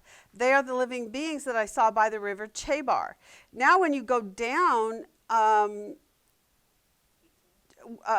where it says, and the cherubim rose up, now go down to verse 18. It says, and the Lord departed, because they were raising up. But where was the Lord? He stood over the cherubim. So how did he get over the cherubim when he had already is over the cherubim back here? Well, I think what it's just showing you is this is imagery. And you can't take every single piece and squish it into a, this happened, then this happened, then this happened. What they're giving you is the imagery of where God is and what's transpiring. The point is, what are you seeing happen here? You're seeing the Lord leaving his temple. Well, at this point, it's the vision. It's what's going to happen. It's what's going to happen in the future. Has not happened yet. It's going to happen yet a few years down the road. Ezekiel's being told about it. He's going to explain it to his people. And when Jerusalem falls, because what we're going to see here in a second is these people in chapter 11 that he's talking about that are still in Jerusalem, they think they are the remnant. And they think they've been left as the remnant because they're just all that. They don't deserve judgment. It's those people in exile. God has cast them far from the Lord, right? But he's saying, no. And he corrects them about that in chapter 11. But back in 10, what we're seeing is this is a foreshadowing of all these things that are going to happen so that Ezekiel can tell his people in their exile, God has been with you. God is with you. God is going to bring us back, because we're going to see that in chapter 11. But God is also leaving his temple, and it's going to be utterly destroyed. They don't know that yet, because 11 is still the part of the vision. 11 is still part of the vision. Where these, Chapter 11? chapter 11, yeah, where these Yeah. people in Jerusalem are so proud and bold. And Yes, and they're still alive. Part of the vision. Yes. The Spirit's still moving him around. Yep. Yep. He's in his house. He was in his house, and he got lifted up to the sky. Right. And then a vision moves him around. Right.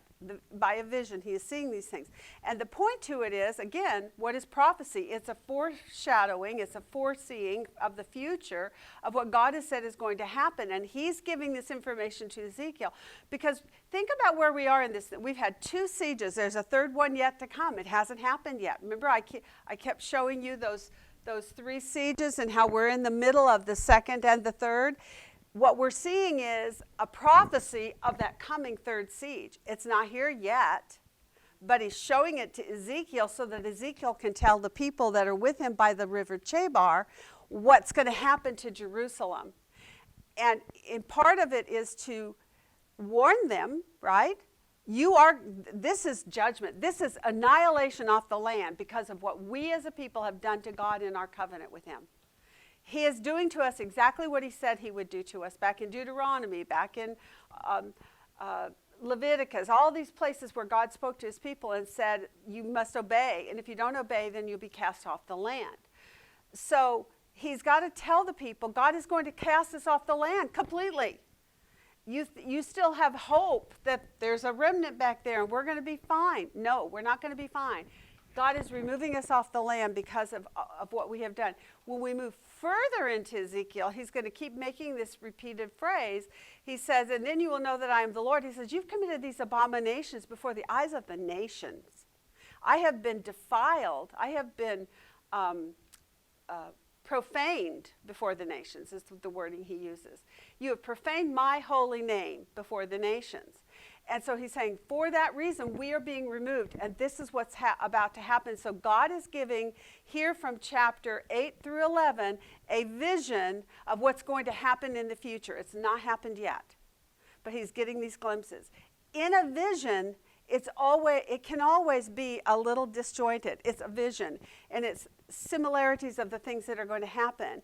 And yes, I think the part that's important for us to pay attention to, what she wanted us to really hone in on when we look at the Shekinah glory leaving the sanctuary of the Holy of Holies is when God lifts up on his chariot. He's gonna come out here to the threshold, enter onto the expanse here of his chariot, and the chariot's going to take him out to the gate. He's going to hover there for a few minutes. Then in the next chapter, it says, then he goes to the east mountain, and then he's gone. What does that mean? The mountain east of what? East of Jerusalem. So now he's what? He's left Jerusalem. Right, in this chapter, he's leaving the temple, and then the next chapter, he's leaving the city. Okay, so that's really what she wants us to follow in the movement of the Shekinah glory and what's going on. Even if you're a little confused about all the technical points, and so am I. I'm sure if we had a week of solid work on just one chapter, we could figure this out. But she gave us 4 chapters to try to whiz through. And I cannot take in that much information. I don't know about you guys, but I can't take in that much information in 1 week. It's just too much for me. And I don't think that she really wanted us to get bogged down on those details. What she wants us to see is what God is doing to show Ezekiel as a forewarning, to be able to tell the people what God is doing and why. Okay? And to let them know this is as a consequence for your sins, what you have done. Because there are many Jews in this exile with Ezekiel by the river Chebar that are still in rebellion against God and are still not bowed the knee. They have still not repented. And this is what this is about. It's to bring those people to repentance if possible. And it's also to give them hope. Because he talks about marking. He's also going to, in the next chapter, talk about a covenant that's going to come one day, a new covenant. That's going to be one they can't break. It's not going to be dependent upon man keeping it. It's going to be God's work, which is awesome. We're out of time. Okay, 3 to 5. So here's what we're going to do. 3 to 5, 6 to 8. We didn't get to talk about any of that. The cherubim.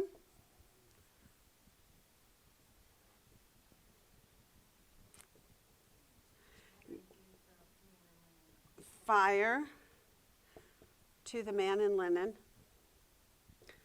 One of the things that I was thinking, since this is hovering over and he comes down between, I wonder if he gets the fires from here, the brazen altar.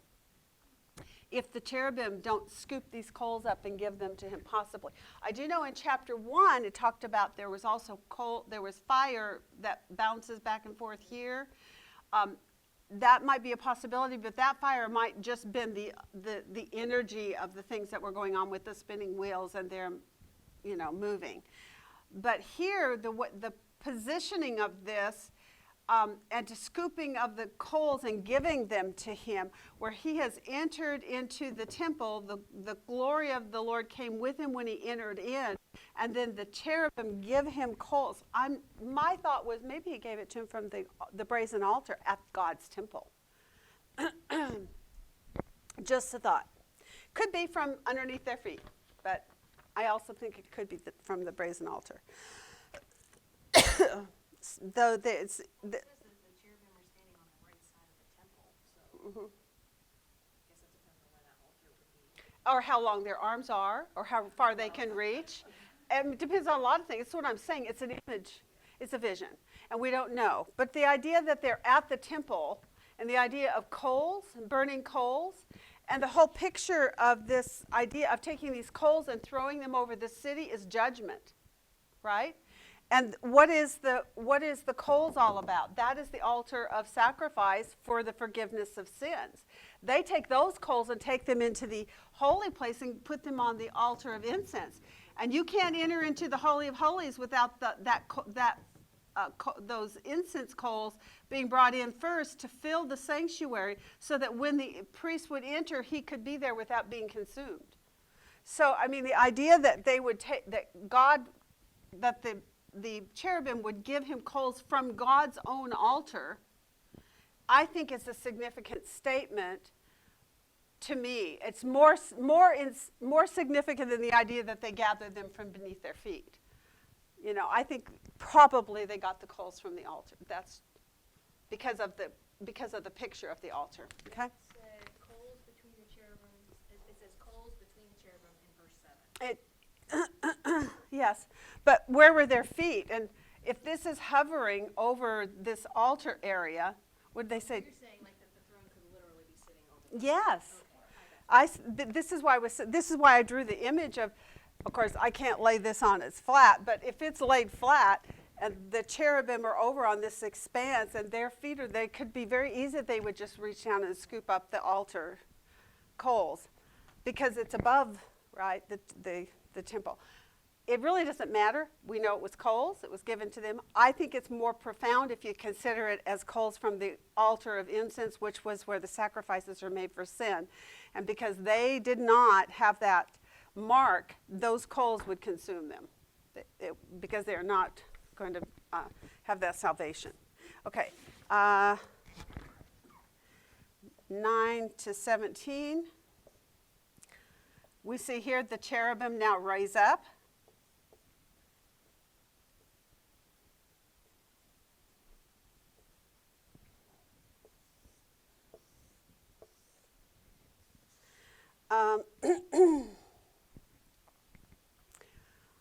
So the glory of the Lord departed from the threshold of the temple, and it also says he stood over the cherubim, right? So now he gets on his chariot. So if he's at the threshold and he gets on his chariot, how does he get on his chariot if the chariot is off to the side? If the chariot's above, he rose up and went up on the chariot. He entered the chariot. So to me, that's kind of all the visualization of the idea of this chariot, the expanse and the cherubim hovering over the temple area. To the north and to the south has to do with the activities that are going to be taking place, and he's letting you know, I want you to pay attention here, and I want you to pay attention here. But the idea that these are literally hovering over this temple area gives you a whole different perspective, so that when the Lord comes out, he mounts onto his chariot. Well, that's because it's right there. It came front door service for him. It picked him up at the door. You're saying the throne he's on becomes the chariot. This is the chariot. That's what they refer to it as. The whole. Yep, the whole platform, because of the wheels, is like a car, right? So this is God's car. This is his Uber ride. And this is these little guys here are the transportation, and they've got wheels, you know, that help everything move, and wings that take it around. And his throne is above that expanse. We saw all that in chapter 1. And here what we're seeing then is it's hovering, I believe, over this temple area. And when it says he comes out to the threshold, and then he gets onto it says he gets above them. It literally says above them, right? Over them. So and the temple, he departed from the threshold of the temple and stood over the cherubim. The only way he could do that is he went from here to here. Right? Okay. So now he's done that. And then it says in verse 19, the second part of that sentence also, where at this point we're going to be at the east gate, but the second part of the sentence says, and the glory of the God of Israel hovered over them the cherubim. Again, it puts him over them on this Uber ride. I hate to use that term. He's called the taxi, and the taxi showed up.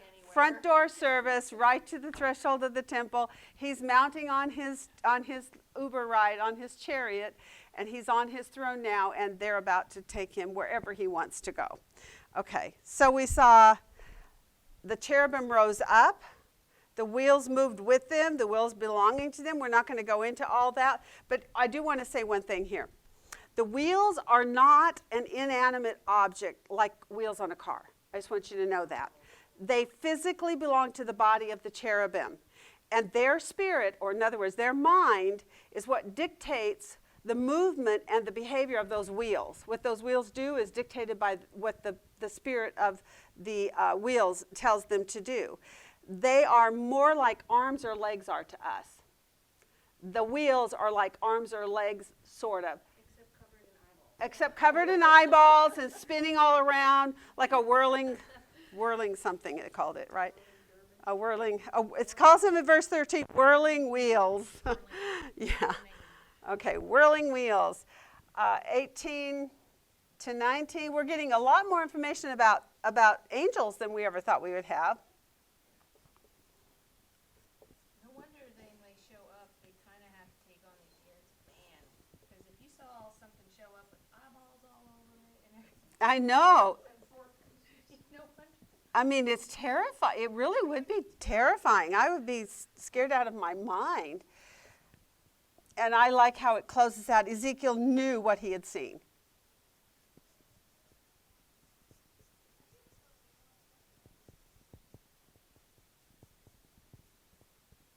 In other words, he knew by previous experience.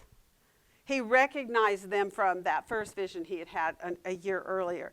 So it was the same living beings that he had seen by the river Chebar. So he knew, it says in verse 20.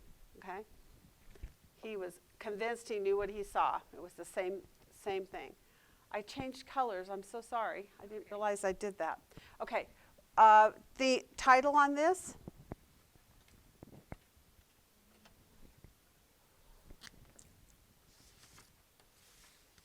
Easy one, I think. Yep. God's glory departs the temple. So, the glory of God had moved from the Holy of Holies. It came out here. It rested here. It mounts up here. And now it has moved out to here. And it's in a holding pattern at the moment. That's where we are right now at the close of this chapter. He has left the temple. Okay? Is that good enough? Okay? It's close enough. And we don't have to have it exact, guys. Just have to understand. He's left. He left the town. Okay, or he left the temple, rather. All right, now in 11, I've got to hurry through this because I know we're over time, you guys. And we knew we would because... Yeah, and I am so sorry for running over on the video time for those of you who are taxed for time. You can't get through 4 chapters in that much time. Okay, now, we're going to take a look ahead in the future, and some of those, even that are 3 chapters, we might need to cut them down to 1 and 2 or something and divide them up, because I don't like rushing like this. This is very frustrating for me as a teacher, because I want to slow down and take you through every piece, and I also want the time to study each piece. And for the rest of you, if this is causing distress because it's taking too long to get through it, I'm really sorry. You're faster than the rest of us, I guess. Okay, 1 to 4 in chapter 11, what do we see presented to us there? At Jerusalem, right? Yeah, there you go. And what did the Jerusalem's leaders do that is so egregious here in 1 to 4? What have they been doing? What is a leader supposed to do? Lead, and lead well, right? And to lead in honesty and lead for the good of their people. And in the case of these leaders, what have they done? Give evil advice. They gave. And why does God call it evil instead of bad? What's the difference in God's perspective between giving bad advice and giving evil advice? Yes, because in hindsight, what do we know God has told Israel through their covenant? If you disobey, what am I going to do? I'm going to cast you off the land. And in this storyline, what are they telling the people here? So let's look at this. They have said to them, this city is the pot, and we are the flesh. Now, that's a weird statement. First of all, right away, God is going to rebuke the whole thing. He's going to laugh in their face about this. Maybe not laugh, but he's going to totally make them look like crazy people. But they are basically saying to them, the people, that they need to believe something that's false, that's not true, because it's contrary to what God has already told them. God has told them through his prophets what is going to happen to them. Jeremiah in particular, there's a verse in there where it says for 70 years they would be under this because they had not given the land its rest. So they were going to go into 70 years of captivity in Babylon before they would be able to return and be released. We read from Daniel that Daniel was reading from Jeremiah the prophet. Then in chapter 9 of Daniel, he goes into this very lengthy prayer about the idea that they were about to go back, and he already realized the people he even was in contact with had not yet repented. And so he was praying on their behalf and for God's holy city and for God's holy name, that God would do what he promised, return them to their land. So here we see these are advisors, evil advisors, who say that, oh, the time is not near to build houses. What is he talking about? What did God tell Israel to do when they went into their captivity? Go build houses, have children. You're going to be there a while. Make yourself comfortable. Don't resist this. I have decreed 70 years. Well, they still thought they were gonna go back in a little bit. Right. Because Jerusalem was still there. Well, the temple was actually, still there. at this point, they're even thinking maybe Jerusalem won't fall. They're thinking Jerusalem is their remnant. Because that is what they're going to say here in a couple of minutes when we get to the third or fourth paragraph here. But he literally says, so these men, they advise iniquity and they give evil advice in this city, who say the time is not near to build houses. No, you don't have to worry about that. That's never going to happen to you guys. We're the saved one. We're the privileged ones. We're the ones that have been the remnant. We're safe. The city is the pot. Now that's what that means. We're safe. The city is the pot. And the meat inside of the pot is safe from the fire. So you're in the pot, you're safe. It's a stupid saying.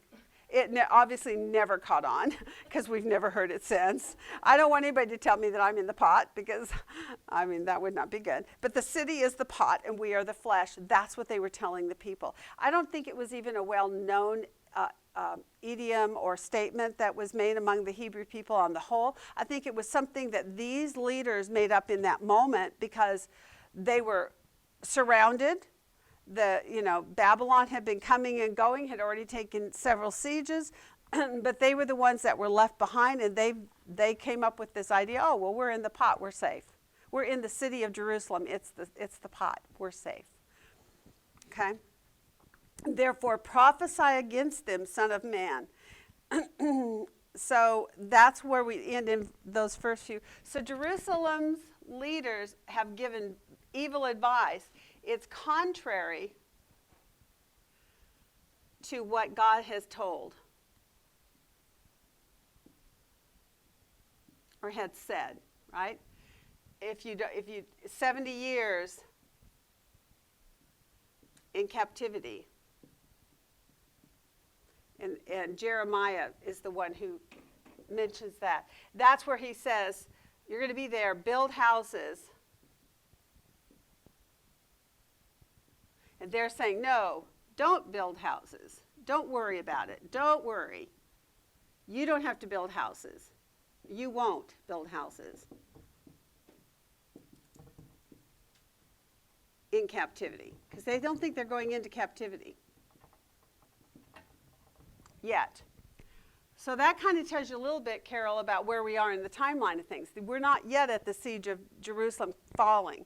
It's before it. He's seeing this vision, but he's letting them know. That's what the supposed leaders over Jerusalem at that time is telling them. They're saying things that are contrary to what God has said. And through Jeremiah, he had said there's going to be 70 years in captivity and you're going to build houses while you're there. Settle in. But these men, their advice right here, don't worry, you won't have to build houses. The time is not yet for you. The time is not near to build houses, so you don't have to worry about that. All right, so that's 1 to 4. 5 to 12.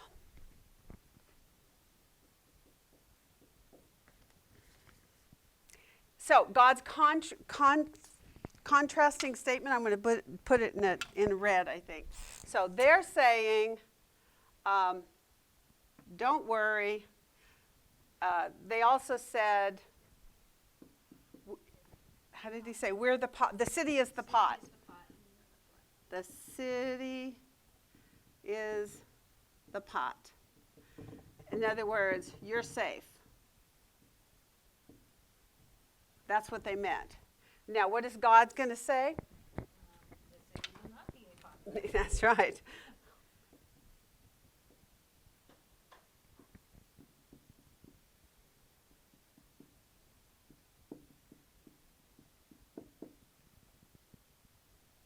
Okay, so that is in 5 to 12.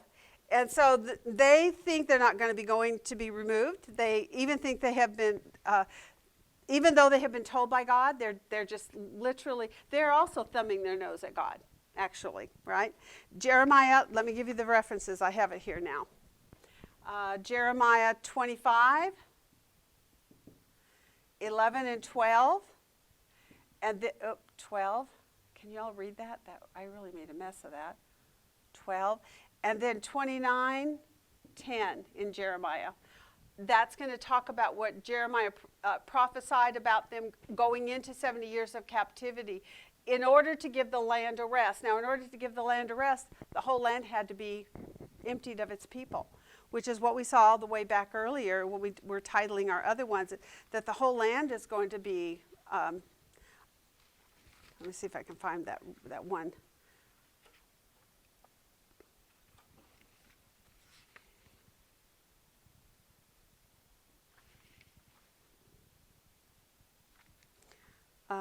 Here it is, chapter 7. The end has come to the inhabitants of the land. In other words, the land is going to be emptied of its inhabitants, my people Israel. That was back in Ezekiel 7. So he's speaking on that same point right here then in 11. The land will be evacuated. And Jeremiah prophesied it way back when he did his prophesying. And Ezekiel back in chapter 7 also prophesied. So Jeremiah did it, but so did Ezekiel in 7, 23 and 24. He told them. So they've been told twice now, you are going to be evacuated. You will fall by the sword. I will judge you to the border. Now there's going to be, I think, more information on this later, but this is a literal fulfillment statement. When God deals with the king Zedekiah, I think was his name, and God literally takes him to the border, and that's where he's captured, is at the end. And they wipe out everyone, all the kings, all the leadership, all the people. The only things left at the very, very end are the poorest of the poor. Is he the king that they slaughtered his sons right in front of him and blinded him? They're going to. So we're going to get there. Yes. Okay. I have a question. Uh-huh. Okay, between the first and second siege was 8 years. Between the second and third siege I don't- was 9 years, so yeah. that's 17. And then there's 70 additional. 70 years. Yeah, no, the 70 years is how long they're going to be in their captivity. We're starting that at the end of the sieges. The sieges happen first, and then they'll be in 70 years. 11 years between 2 and 3. It's 597 to 586. Okay, from 597 to 586, 11.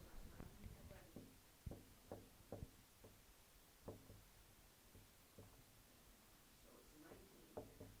Yeah, the whole thing. Okay, there are 3 sieges. Right. We are right here in the middle with these visions. And the 70 years And then the 70 years follows this. plus another 70. Well, it's going to be a total, and I'm not sure. See, this is what we talked about last week when I gave you the list. I said some people reckon it from here, some people reckon it from here. There's some debate about that. I don't think it really matters. What we know is they were off the land for 70 years. And Daniel figured it out because he was reading the records in Daniel chapter 9, and he said, oh, we're almost at the end of it. We're close to the end of the 70 years. I've got to, get to praying about these people because they still haven't repented. So that's the whole point. The whole point is it's going to be 70 years, which is these leaders are being told they're not going to go. And he said, oh, yes, you will. And they're saying, don't worry, you aren't going to build those houses. The houses are going to be built. He says to them, build houses and have babies, have children. That's what Ezekiel tells him. When you go into your captivity, this is what I want you to do. And that's what the conversation is right here, where he's saying to no, the time is not near to build houses, and the city is the pot. So he's giving them evil advice because God has told him just the opposite. So that's what you need to know. Now in 5-12, he says the city will not be a pot. So now God contradicts the leaders. And that's what I wanted you to see. They were saying, oh, don't worry. No, God says, no. See the contradiction here?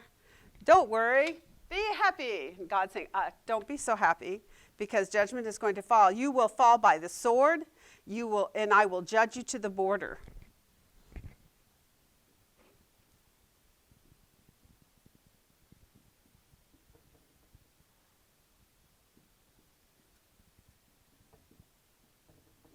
And I do think he makes that statement because he's literally saying, I am utterly sweeping clean the land.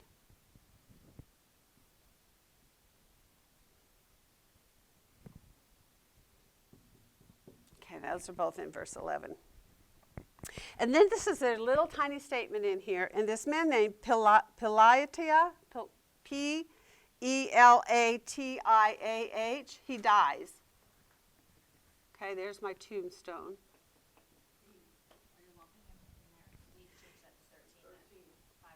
Oh, I did. I put it in here, and I did know it was 13. I did it on my notes here. I even said so. See, but because it was important for you to understand, he is part of these false leaders. The ones. If you go back to verses 1-4, his name is amongst them, and he's saying this is not the pot. The pot. This is not going to be salvation for you. You're not going to be protected from this. You will fall by the sword. I will judge to the border. and then he dies. Let me go on here. Let's see. Where am I at? 5 to he dies. Now, because that explains what you see in 13. What happens with Ezekiel? Yeah. He starts to do what?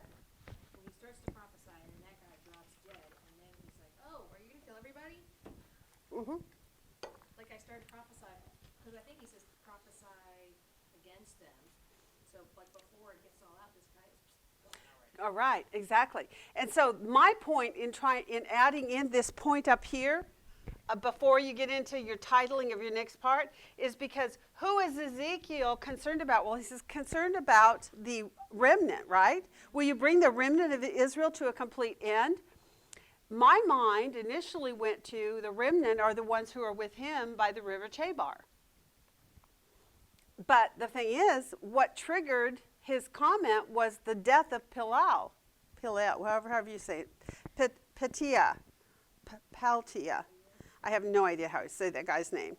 Okay, so Pete, he died. And when he died, he goes, oh my goodness, are you going to bring the remnant to an end? He is one of the ones in verse. Yeah. That's not the first time that Ezekiel cries out about that. He does it in chapter 9 also when the man and women is marking things. And he says we're gonna, and then he tells the executioners to kill everybody. Mm-hmm. And Ezekiel cries. That's in verse 8. He says, I fell on my face and cried out, saying, alas, Lord God, are you destroying the whole remnant of Israel by pouring out your wrath on Jerusalem? And that's in chapter 8. Right. That's exactly it.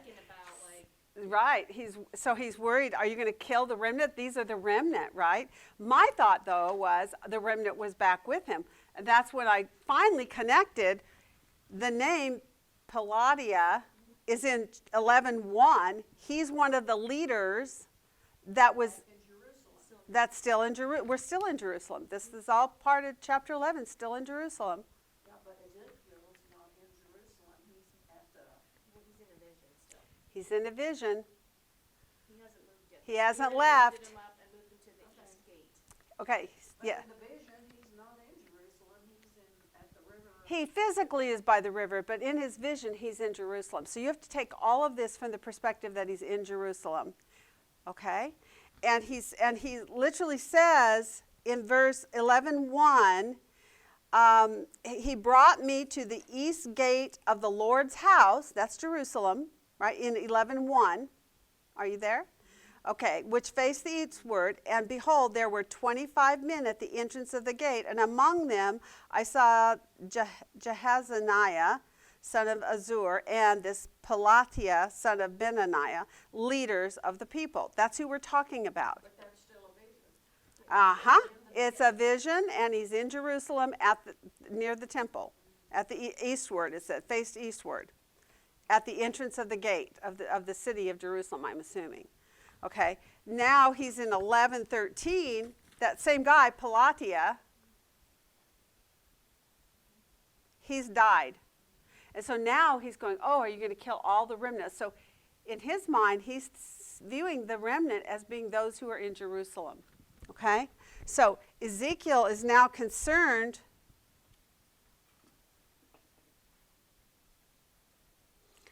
for the remnant.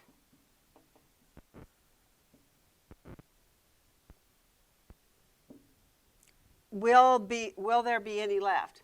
Right? Will there be any left? Did he forget about the man in linen, though? I know. Or is he just thinking that even though they're... I just think that their whole perspective on the remnant is what was messed up. I really kind of think that they thought the remnant was the ones left in Jerusalem. Because that's what they thought. He says, then in 14, then the word of the Lord came to me saying, Son of man, your brothers, your relatives, your fellow exiles, and the whole house of Israel, all of them, are those to whom the inhabitants of Jerusalem have said, go far from the Lord. This land has been given to us as a possession. See, they think they're the remnant. And they think those who went off into are cast-offs. God doesn't want them anymore. They go far from the temple. And so this is like a switch in Ezekiel's mind. He's now saying, wait a minute, that might mean then that I'm the remnant. That's like good news, right? Because if you were thinking the guys in Jerusalem who hadn't been yet judged were the remnant that God was leaving behind, and you were in captivity because you were part of the guilty, then now God's changing perspective on this. Is he's saying, no. He said, they're the ones that are saying this. He says, therefore, thus says the Lord, though I had removed them far away among the nations, and though I had scattered them among the countries, yet what? I was a sanctuary for them. So you by the river Chebar, I've been a sanctuary to you. Not only that, he didn't say it, but I showed up in my chariot to see you in a vision by the river Chebar. You are, in a way, being sheltered by me. I am being a sanctuary for you, in part. It isn't total. It isn't everything you want it to be. You're not living on the land in peace, but that's because you're in trouble right now. You're in big trouble with me. Your nation has really destroyed this covenant. And so I am judging the nation. This is national judgment right now. This isn't individual judgment. This is national. Sometimes the good go along with the bad in national judgment. Okay, so in this national judgment, God has said to him, those brothers of yours, your fellow exiles and the whole house of Israel, all of them are those to whom the inhabitants of Jerusalem have said, go far from the Lord, this has been given to us as a possession. That is arrogance. They are thinking they are safe. And that is why they said, Jerusalem's a pot, and we're the meat. Don't worry about it. You don't have to build houses. You're not going to have to worry about that because you're not going into captivity. We're the remnant. That's what Jerusalem at this point was thinking. Is that kind of, are you following that? That's how I saw it. That's what I hope it is. You would feel like you are not the remnant if you left. Yes, that's exactly what I was thinking. If you were the one like Ezekiel and like Daniel taken away from your land, you would feel like you were being punished. But the reality is what? God is actually protecting you and preserving you. You're part of that remnant. And in their exile, God used them. Look at the things God did through Daniel with all the visions and the interpretations and all the things that he did there. And Ezekiel, same thing now. He's being given visions. He's being given words to speak to Israel in their captivity. So he's being used by God to protect the people, to encourage them to come back to God, to expose their sin, to help them see that they were sinning and why God has brought them to where they are. They're They're not being cast off. That's what Jerusalem is saying. But God's saying, no, I've been a sanctuary to you in your exile. That's awesome, isn't it? Okay, Ezekiel is concerned for the remnant. Will there be any left? That was his question. And then God clears it all up. He says, you are not, there is going to be a remnant. And he doesn't actually step back and say, don't worry, you are the remnant and you are coming back. He doesn't give him that word. But what he does say to them, he says, I will gather the remnant. They will be my people and I will be their God, right? That's the next in verse 14 to 21. That's God's ultimate answer. And then we're going to break it down. I will gather the remnant. And then you can go on. I will be there. They will be my people. I will be their God. You can put that whole thing in your title. They were arrogantly seeing themselves in Jerusalem as the saved remnant. That the exiles were the ones that were cast off from God's hand.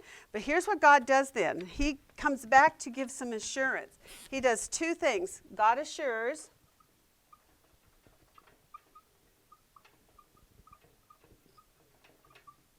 On the one hand, but then he also goes on to say this. Did you notice that word when? When they come here? There, yeah. When they come there. So there's actually two things that are going on here. He assures Ezekiel, but he also speaks of something future. So I would put a clock on this. And the reason for that becomes very evident once you start seeing what he's saying is going to happen when that remnant, God is saying, there's going to be a remnant in the present time. There's going to be a present or a near future, 70 years near, but a near future fulfillment of me saving a remnant and bringing them back onto the land. And when they go back into the land, they're going to be much better than they were at this point in history. And the temple is going to be up and functioning when Jesus comes and he becomes the sacrifice on the cross. A lot of years down the road, but still he's going to be there. The Jerusalem is going to be there. But then when he speaks about this, when they come there, when that remnant comes here, he's speaking of a future time that's not yet at the same time. There's going to be two different kinds of saving that God's going to speak of. Short term and long term. So here he says, I have been a sanctuary. He's speaking to Ezekiel and those that are there right now. For those in the countries where they went.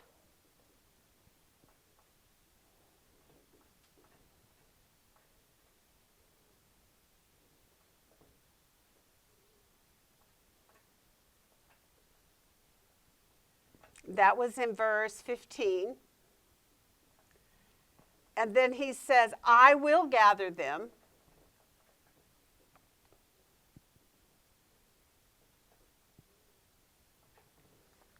And I'll bring them back from the countries where I sent them. That's in verse 17. And then he says, I will give you the land of Israel. Now, what is he reaffirming there? What covenant? That's right. This is the Abrahamic covenant. I will give you the land of Israel. So that's an allusion to speaking of the Abrahamic covenant.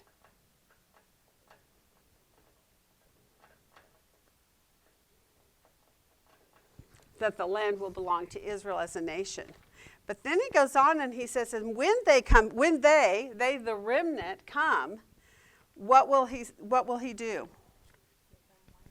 Yeah, this is really good stuff.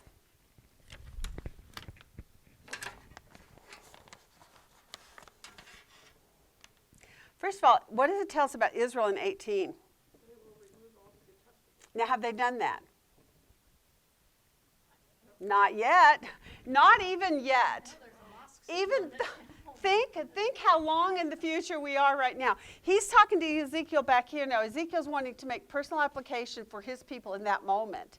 And God is actually giving him two time frames here. One that is partially going to give comfort to him and his people in the moment, but he's also giving him a future prophetic promise of a covenant that's going to come way down the road, and when it's actually fulfilled, and as a matter of fact, are we there yet?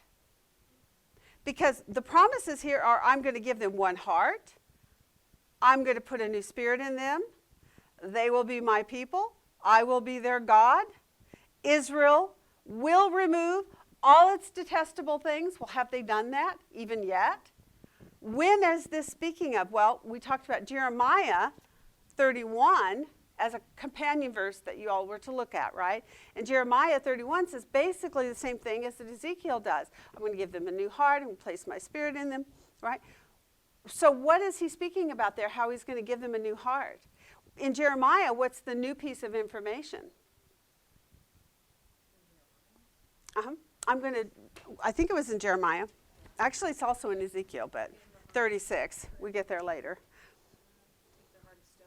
It doesn't say the new covenant in that passage? Okay, that might be in Ezekiel 36. Later he'll give you that piece of information.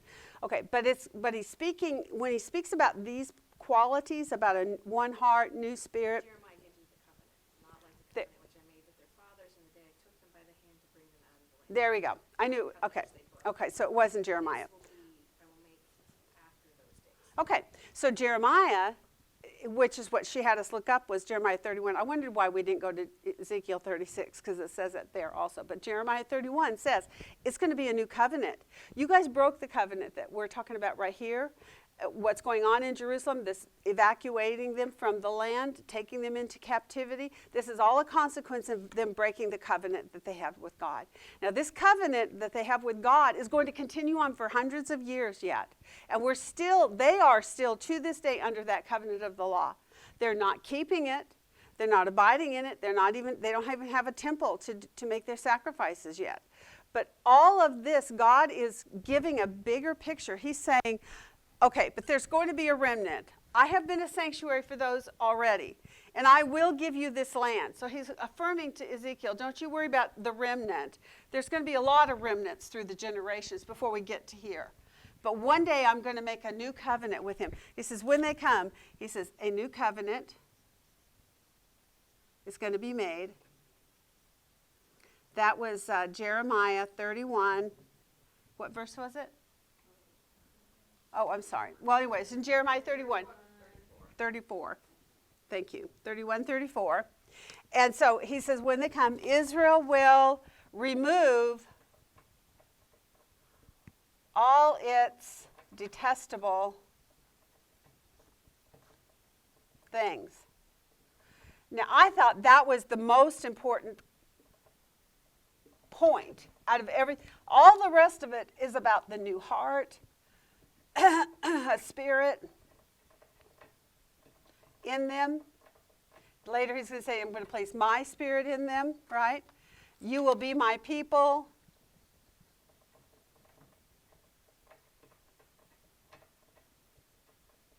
I will be your God.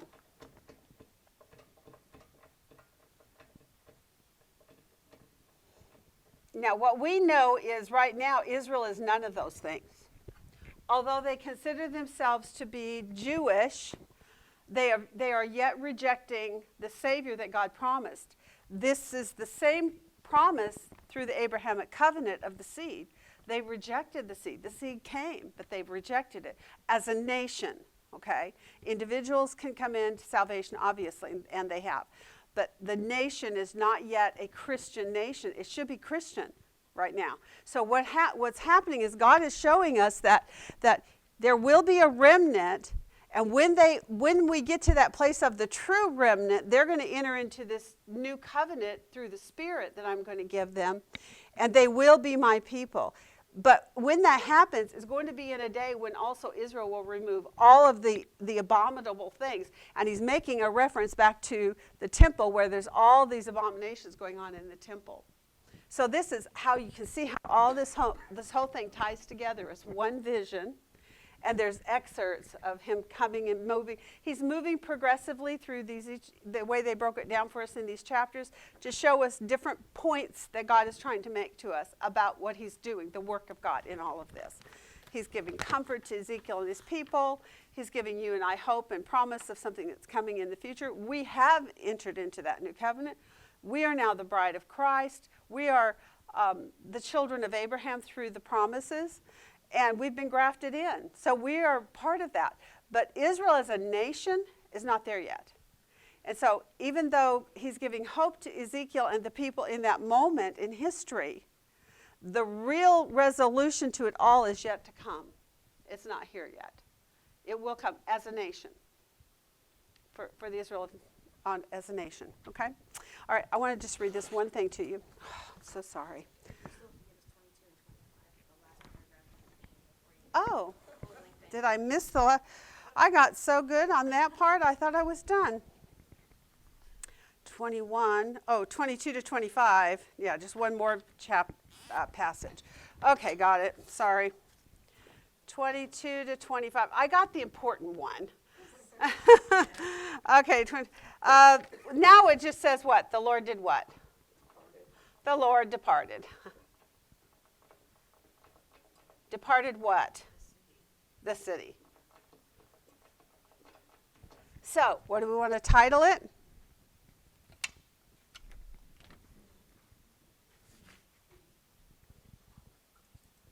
God departs Jerusalem. That's a nice distinctive title from God's glory departs the temple. So he leaves the temple, now he leaves Jerusalem, right? And he goes on to say, and he will judge to the border.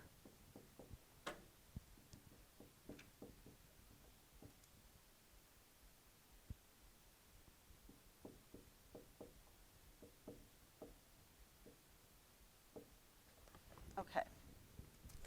So those are my titles, but I wanted to give you one last thing because I thought this was really cool. And since we're so far over anyway, I've blown it totally. Okay, those names of those men in chapter 11, verse 1, I'm going to send this to you so you don't have to write any of this down. You'll get it with my chart. The first one, Jehaniah, his name means Jehovah hears. Azur, his name means he that assists, meaning God who assists. Peladia means Jehovah delivers. And Benaniah, his name means God has built or Yahweh has built up. Now, interesting is the way that this pastor, when he was reading it, was saying how this is literally, if you line them up in a sentence, the solution to everything that was going on in Jerusalem and these evil advisors, he said, their very names was the solution. It should have been the right advice. They should have given this advice, that Jehovah hears, he assists, and he delivers. And that he is the one who is going to build. He will rebuild this nation. He will bring you back from your exile, and he will rebuild it. But right now, God has determined and decreed for you 70 years. And those years will be accomplished, and you can't stop them. And don't think that you're the pot, that you're in a safe place because of your fictitious minds. You just are deluding yourselves. Okay, whew. I am so sorry. Now, like 45, 50 minutes over here. That hasn't happened in a really long time. So. I know. Well, in 4 chapters, I'm not going to do another 4 chapters. We're going to refigure our calendar so that we don't have to do 4 chapters at a time ever again. It's too much. I'm sorry, but I want to spend more time. Thank you guys. I'll see you next week.